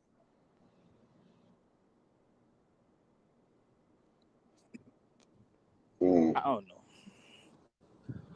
yeah, I think people just don't appreciate people which can be 100 in the middle for everybody. Nowadays, if you want to keep an open mind and a broad mind for a fighter, which is a Mexican fighter, a Latino fighter, a black fighter, a British fighter, a Scottish fighter, an Irish fighter, if you show the same passion, it's like fans don't want to show you the same love. They don't want to show you the same support. But when you're showing Canelo support, everybody wants to come and show the channel more support. But when you're showing coming here and giving these hard interviews with Keyshawn Davis or whether it's Maxi Huge from England, you know, getting these people out here, like, then people are not showing support to the channel. You know what I mean? When you're going out there doing other things for the channel to give content to the subscriber, I've seen it myself, Punch. You went and got Lou DiBella. Lou DiBella on the same time when we're talking about Devin Haney and George Kambosos and everybody was saying that Haney's taking a pay cut and Bill Haney said this and Devin Haney said there's about 50 channels talking about it, down to Beauty Shop and fucking everybody else. But when it came down to yeah, okay. but I bet if I was talking about whatever channel people want me to talk about because of the Fundora scandal, they rather listen to that shit. Yeah, but when you're bringing hardcore facts and we're bringing these people, including sanctioning bodies, and we've said it again, when you're going out there and getting these interviews after 3 months and 4 months and bringing these contents, you're not getting the same love. But when you're giving certain contents what people want to hear, you're getting more love. Oh, that's because they want to hear that. But when you keep it real about, oh, well, Canelo was wrong about Ryan as well. He's not God. I mean, Canelo's wrong to go and speak about his own stablemate. He should keep quiet because that's breaking trust and code. You know, I even agree with that. Canelo's not God. So when you keep it real about certain people, then they don't want to show the same respect. It's like they don't want to open broad-minded conversation. They don't want 100% conversation regardless of the culture of who the fucking fighter is. We don't give a fuck about that. Do I need to say, and look, I'm not saying that I'm not guilty of not saying it before, of course, but also we elevate, we switch things up, not switch things, but we correct the mistakes, you know, as we say things, right? Do you think it's fair for us to diminish Bud Crawford's success because you could be a fan of Earl Spence? So because the fight is not happening at your time, we need to diminish his undisputed. I mean, that's the weakest undisputed. I mean, who he's fought in the welterweight division. Because Earl Spence, at least he's doing this. This is what we do. We don't need to diminish fighters, and that's a great fight. I don't got to diminish Bud Crawford to No, uplift Earl Spence. That's a fucking great fight. That's a 50-50 fight. That's the best welterweight fight that people want to see. So why diminish anybody? Because no, because the only thing we're doing is actually devaluing the fight, and the thing that we're doing is devaluing the person that actually win, because you cannot build a fight off one fighter not doing this, not being shit, I don't think where people are and so fucking. and then Earl Cool. Spence beat Bud Crawford, and then we like, yo, Earl Spence beat Bud. But I thought Bud Crawford ain't do shit. That's why I was telling the people, stop saying that fucking Deontay Wilder can't fight, because if Tyson Fury beats Deontay Wilder, but Tyson Fury ain't beat nobody. Remember, Deontay Wilder can't fight anyway. Mm. You know what? It's the old saying, innit? A fighter's not a champion for no reason. You know? It don't matter who that fighter is, he's a champion for a reason. So even if there's a fighter which is a favorite and the A side, doesn't mean the other fighter don't, he's there. So there's no point putting down the other guy or who's the other champion. There's always favoritism over here too much on this YouTube, bro. It's all this YouTube over here, this YouTube. That's where the favoritism is. You know what I mean? But look, at the end of the day, let's keep it real though, Punch. I think the channels which want to keep it 100 all the way in boxing are not the channels what people really want to listen to. They want to listen to the mediocre shit. They want to listen to the narrative. They want to listen to you saying, well, you know what? Charlo doesn't deserve a chance to Canelo. Charlo fucking don't deserve a chance to Gennady Golovkin. You'd be lying to yourself. You'd be lying to boxing. They want to hear another narrative about Canelo Alvarez. It's always something they want to hear, which is more than actually getting to the point of boxing, why we're actually talking about it. So, we're in a different climax now, bro. This is the CNN and the Fox News of everything. YouTube over-exaggerates for anything. Tomorrow, we can hear a true story about something. Before it goes to the 7th channel, it'll be so overblown up, Punch. The narrative will be gone. It'll be crazy. He said, I respect Rusha, but right now that he's been drinking too much because he's not understanding. Promoters make the fights, so it's not Triple G saying, no, I don't want to fight nobody. See, I said that. Look, I said that already earlier. What do you say? I said that earlier about promoters. And no, I'm not drinking, buddy. I said that about promoters. The difference between Triple G is that he's in a power position. He's partners with the zone. He got shares on the zone. There's a difference between Triple G's power than a power like a Charlo.